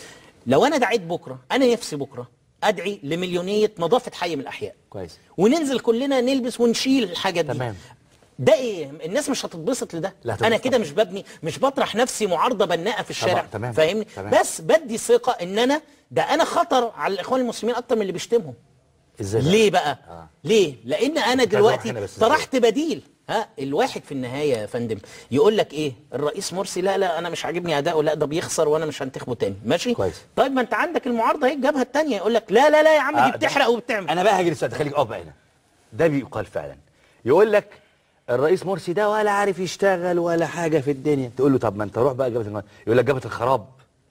انتوا سمعتكم سيئه في الشارع. ما هقول لحضرتك، هو دايما اللي على حق لازم يتحط عليه اي بلاش الجمل دي لانها جمل ما تخوفنيش والله. جمله ان على حق. اشمعنى ليه اي مظاهره جبهه الانقاذ بتشارك فيها بتلاقي ناس بتاعت المولوتوف؟ لا مظاهره الحريه والعداله بتاعت القضاء دي اتضربوا فيها بالمولوتوف. حلو يعني. لا يعني بس احنا اللي ضربنا مش ضربنا. لا انتوا ضربتوا ولا ضربنا؟ انتوا ضربوا. وبعدين ما كانتش بتاعت الحريه والعداله، ما تغلطش الغلطه دي. ماشي؟ ما تدينيش السم بالعافيه. لا ما كانتش بتاعت الاخوان. ارجع للدعوه. من دعا اليها انا وحاتم عزام وعصام سلطان ومحمد محسوب بصفاتنا الشخصيه يعني ولا تمام. اذا المولوتوف يا استاذ حسام موجود في اي مظاهره عشان بس نخلص. وانا سبق قلت في الدعوه دي، قلت يا جماعه بلاش والنبي المليونيات، لان بيطلعوا ناس بتوع مولوتوف وما بنخلصش من القصه. حضرتك لو تتذكر ايام المجلس العسكري كنا بنسمع فزاعه الطرف الثالث. كويس. تمام. بعد ما الاخوان وصلوا للحكم سمعنا فزاعه البلاك بلوك. كويس. تمام. فلازم هتلاقي دايما في فزاعه. حضرتك البلاك بلوك الماسك ده بيتباع في التحرير ب 2 جنيه. ما علينا هرجع ما علينا مش عايز اروح لنقط ثانيه. انا بسال لماذا راجل الشارع العادي بيقول انها جبهه الخراب النهارده؟ لان لقى الصوره اللي قدامه اللي الاعلام بيصدرها. لا اي اعلام، خلينا نقف بعيد. استاذ عمرو ما تتكلمش، خلينا نقف اي اعلام. انت معاك قنوات، انت معاك بقى. بس انا لا ما بقولش يا جماعه. انا اسف جدا يا دكتور ماجد، اسف يا خالد بركات، محمد مراد. انت معاك السي بي سي والقاهره والناس واون تي في ودريم والنهار والتحرير. هل القنوات دي كلها ما بيطلعش حد منها من الحريه والعداله؟ هل الاستاذ عمرو ما بيطلعش موجود؟ لا بيطلعوا يتشوهوا. لا انا بقول لك الحقيقه بس واحدة. ما هي الفكره في حاجه، انت النهارده الاعلام للاسف شديد مصر حتى هذه اللحظه ما وصلناش. انت عارف يا استاذ حسام الحيادي اللي ينقل الصوره واقعيه. لا ما فيش حيادي علميا. علميا يا استاذ حسام بس اقول لك في الاعلام والله العظيم عشان ما ندللش الناس، علميا لا يوجد اعلام في التاريخ حيادي. كل اعلام عنده اجنده. موضوعي احنا بنطالب بالموضوعيه. عشان تقدر توصل لاعلام موضوعي او الى حد ما حيادي محتاج مناخ ديمقراطي، محتاج على الاقل صوره. كل القنوات دي وتم تشويه صورتك. سؤال ازاي النهارده هل الاعلام اللي بينقل الصوره دي وبيشوهها او القنوات اللي حضرتك بتقول ان هي مع جبهه الانقاذ؟ لا هي مع التيار المدني. ما يا جماعه لازم نفرق ما بين حاجتين. النهارده لو في انت اللي بتمثل جبهه الانقاذ بس النهارده. طب انا بقى لا مع الاخوان ولا مع الضمير ولا مع حضرتك. النهارده لو حضرتك عملت حزب مدني او عملت جبهه بتقول انا جبهه الانقاذ المدني، هتلاقي كل القنوات المدنيه دي برضه هتقف في صفك. الفكره في ايه؟ ان احنا لقينا نفسنا اذا حضرتك بتقول لي ان كل القنوات دي اللي انا ذكرتها مع الدوله المدنيه مش مع الدوله الدينيه، مش ضد الدوله الدينيه بس، ليس اكثر ولا اقل. خلاص. فهو النهارده اي منبر ما يتكلم على الدوله المدنيه هي بتدعمه. الدوله الدينيه اللي هي فيها خليفه ولا اللي هي شكلها الدوله الدينيه اللي شايفينها زي بتاعه ايران اللي هو كل شويه. طب هو مرسي زي ايران؟ ادينا سنتين بالظبط وهيبقى زي ايران. ما هو مش زي ايران. سنتين وهيبقى زي ايران. هقول يا فندم طب لو البلد خسرت رجالتها هتخسر حريمها برضه. هاخد مهدئ والله. ما انا هقول لحضرتك حاجه النهارده بعد ما مرسي وصل للحكم. انا بسالك يا فندم هقول احنا دوله حاجه عمليه مش هي مش. لا موجوده يا فندم. هل المرشد العام قول لي مصر المرشد العام؟ لا هو حتى المرشد العام مش رجل دين. ما هو آية هو زي آية الله؟ ما هو نفس لا آية الله ده مراتب دين. ولكن في إخوان. ما هو الإخوان منظمة الإخوان الدولية اللي موجودة في 82 احنا دلوقتي حتى هذه اللحظة اللي قاعدين فيها أنا حضرتك احنا مش في دولة دينية، احنا في دولة مدنية. طب الإخوان بيقولوا احنا عايزين نطبق المشروع الإيه؟ ايه الاسلامي؟ المشروع لا من اول ما دخلوا البلتاجي ذات نفسه هو لا يعني انت ليه بتاخد هو البلتاجي ماسك منصب قيادي في المؤسسه الرئاسه؟ بالعكس هو ماسك منصب قيادي في الرئاسه. وانت ليه بتنط على طول في جبهه الانقاذ؟ انا اتهمتك الاتهام ده وهو حقيقي. لا ما يعني انت قاعد لجبهه الانقاذ والله حاجات مش منطقيه. طب انا بكلمك لا ما انا هقول ده مش طيب يا استاذ حسام نحن الان في دوله مدنيه ولا دينيه دلوقتي؟ الان احنا في دوله اخوانيه. الدولة الإخوانية الدينية. أستاذ حسام الدولة الدينية، نحن الآن في دولة دينية. لا إزاي في دولة دينية؟ أقول لحضرتك هي دولة فقيه؟ لا أقول لحضرتك حاجة لسه قريب في شرم الشيخ الفنادق اللي بيقول لك فنادق إسلامية ما فيش فيها فصل. على فكرة وفي كافيهات إسلامية، هل ده معناه إنك دولة دينية؟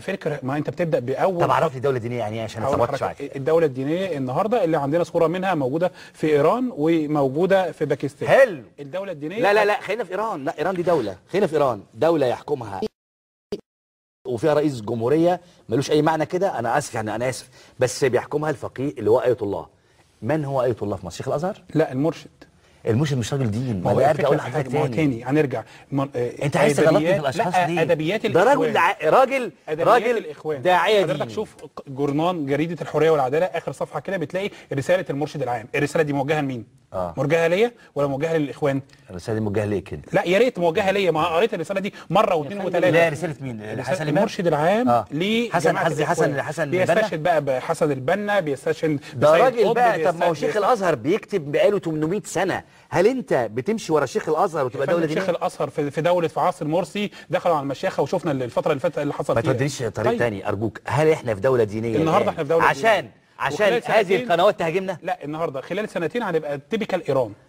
قبل سنتين ما هو مبرر ان القنوات تهاجم الراجل ده هو في دوله دينيه مدنيه لحد دلوقتي؟ النهارده حضرتك لو نيجي نشوف مكتب الارشاد بيجتمع تاني يوم قرارات الرئيس بتخرج. عندك ادله؟ طبعا مستشار رئيس الجمهوريه عربيته كانت متصوره ومتصوره ونازله. عندك ادله هتقدمها للتاريخ تقول لها كده؟ مستشار رئيس الجمهوريه عصام الحداد عربيته متصوره بتاعه الرئاسه وهي طالعه من مكتب الارشاد، كان بيعمل ايه في مكتب الارشاد؟ متصوره ونازله على الفيسبوك. طب ما هو اي حد ممكن يروح. سؤال بسيط، هل النهارده الراجل ده مش ليه مؤسسه، مش داخل مؤسسه الرئاسه ولا لا؟ عصام الحداد. عصام الحداد ماله عصام الحداد؟ ما هو ده في مكتب الارشاد وحضر اجتماعات وعربيته متصوره. هو رئيس وزاره الخارجيه داخل مؤسسه الرئاسه، اللي بيحكم مؤسسه الرئاسه. بقول لحضرتك ايه، هو انا عضو النادي الاهلي، عضو النادي الاهلي، وبقى رحت النادي الاهلي وبقى نزلت بعد كده جيت القناه. البلد دي لها رئيس ولا اتنين؟ عايز اعرف هو مكتب الارشاد اللي بيدير مصر ولا الدكتور مرسي؟ ما هو ده بقى، ما هو ده. لا قول لي انت الاجابه، قول لي انت الاجابه. انت ليك مشروع احكم عليه بس.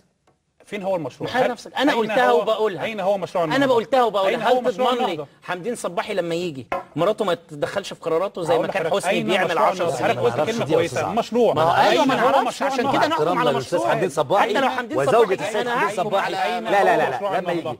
اين هو مشروع عشان بس نصحح، عشان نصحح بس. فين هو مشروع؟ لا عشان نصحح معلش يا استاذ. فين هو ال 100 يوم اللي حضرتك اتكلمت عليهم دلوقتي؟ احنا بنكن كل التقدير للاستاذ حمدين صباحي وزوجته، وده افتراض. احنا ما ده الهجوم. ايوه ما هو ده اللي انا بقوله يا فندم، ما هو ده اللي هو بيقوله برضه. خليني اقول لك استاذ حسام بقى، بس اقول لك على حاجه ببساطه كده، والله ما جاوبتني على ولا سؤال، بس هروح هنا برضه. طيب طبعا، ما انا كل ما اسالك حته تقول لي استاذ عمرو يا اخي انت ما قرار بيصدر من الرئاسه او من الاخوان الا وانت وراه تدافع دايركت، حتى بدون يعني احيانا ما يبقاش عندك مبرر. نحصر القرارات. اتفضل. نحصر القرارات. اتفضل.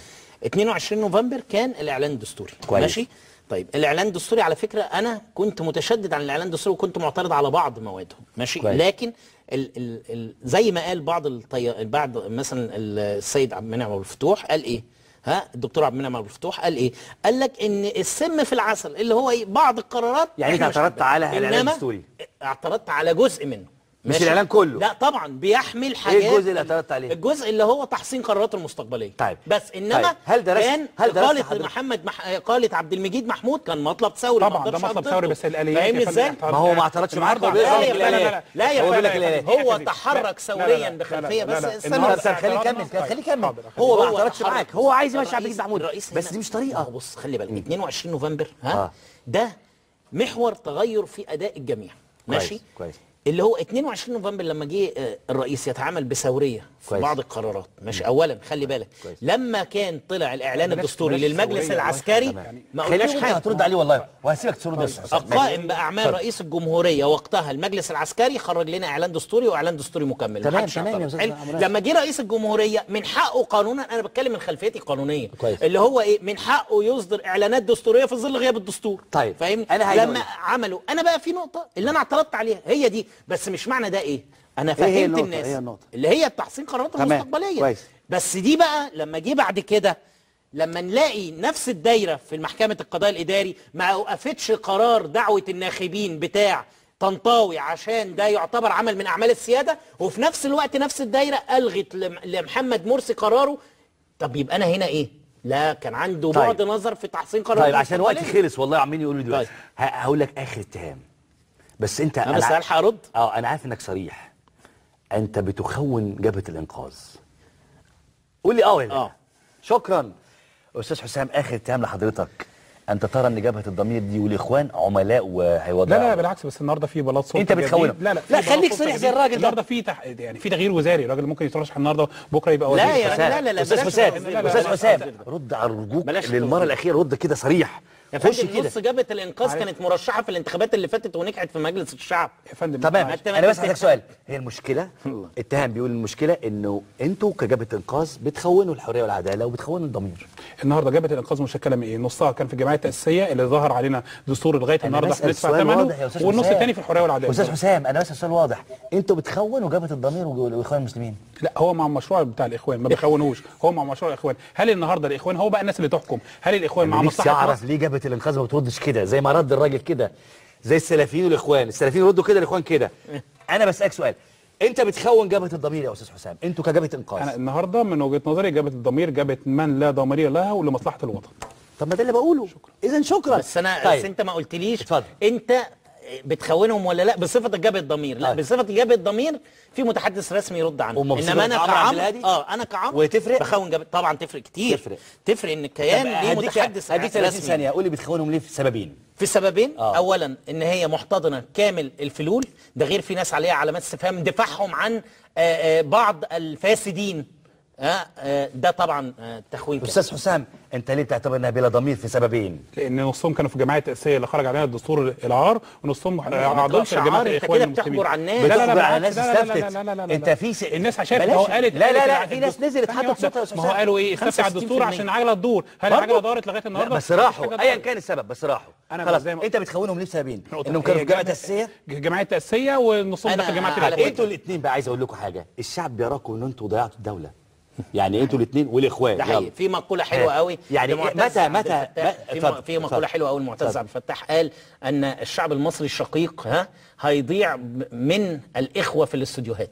الشعب المصري الشقيق. متى بقى نراكم يا استاذ حسام والاستاذ عمرو بصراحه يعني ايا كان ننسى الخلافات دي ونشوف مشاريع للدوله دي، نقاوم الراجل اللي قاعد، الحزب اللي لو رجعنا مره ثانيه ل 18 يوم قبل استفتاء 19 لا ما هو ده بقى لا ده العنقاء بقى والخيل الوفي. لا بالعكس لما كان الناس كلها كانت ايد واحده ما تقسمناش بعد استفتاء خلاص حصل بقى حصل ما هي دي المشكله. ما هو في شرخ نلغي بقى الانتخابات الرئاسه ونلغي كل ده. على فكره الناس لوحدها هي اللي بتتحرك بدون بقى جبهه انقاذ. ليه طلباتكم ضمير او اخوان؟ ليه طلباتكم مستحيله؟ بالعكس هم 5 مطالب اللي هم ايه بقى؟ النائب العام اللي موجود الحالي احنا معترضين. اللي عليه قضايا سؤال النائب العام الحالي اللي عليه قضايا يا فندم قانون انا بكلمك اللي عليه قضايا الرجل الذي ثبت ان عليه قضايا ورد هدايا عايز ترجعه. لا مين قال انا عايز ارجع القديم؟ يا فندم انا النهارده بتكلم مع احترامي للنائب العام. انا طبقا للقانون المجلس الاعلى للقضاء. لا ده بالقانون الماده 119 رئيس تمام يختار 3 رئيس. لا يا فندم لا الماده يعين مباشره يا فندم. تاني احنا لو هنرجع للقانون وهنرجع نقول القانون بيقول الثوره ما كانتش قامت على فكره لان مرسي.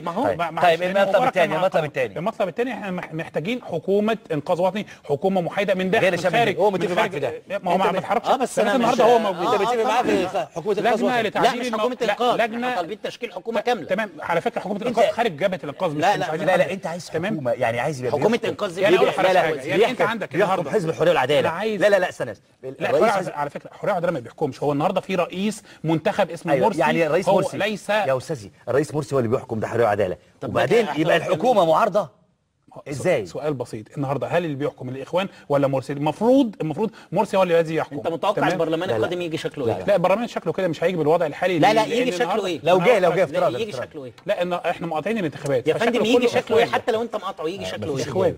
لا اخوان. لا البرلمان الجاي هيجي باكثريه بسيطه للاخوان المسلمين والتيار الاسلامي وهيجي حكومه ائتلافيه غصب عن الجميع. حكومه ائتلافيه غصب عن الجميع. مين الجميع؟ عشان كده غصب عن كل الناس، عن الاخوان وعن السلفيين وعن جبهه الانقاذ وعن جبهه الضمير. على كل حال والله كان نفسي اطول وكان نفسي اسال الاستاذ عمرو على رايه في ازمه القضاء. ضاعت الاسئله. لا الزندي يرد بقى. كان نفسي اسال الاستاذ هو قال في 20% قضاه فاسدين. بس الاستاذ حسام والاستاذ عمرو خدوا القضيه في حته ثانيه. هم ناس محترمه وعارف ان هم الاثنين بيحبوا البلد والاثنين مش خاينين والاثنين كويسين، وعارف انه ممكن نصل لطريق في النص ان شاء الله نصله، بس الناس اللي في النص تطلع بره يعني أيوه. سواء اي حد يعني. المهم انا بشكركم على الحلقه النهارده. بكره الساعه 6 ان شاء الله هستناكم في نفس الميعاد في نفس الديكور في نفس القناه وعين العقل.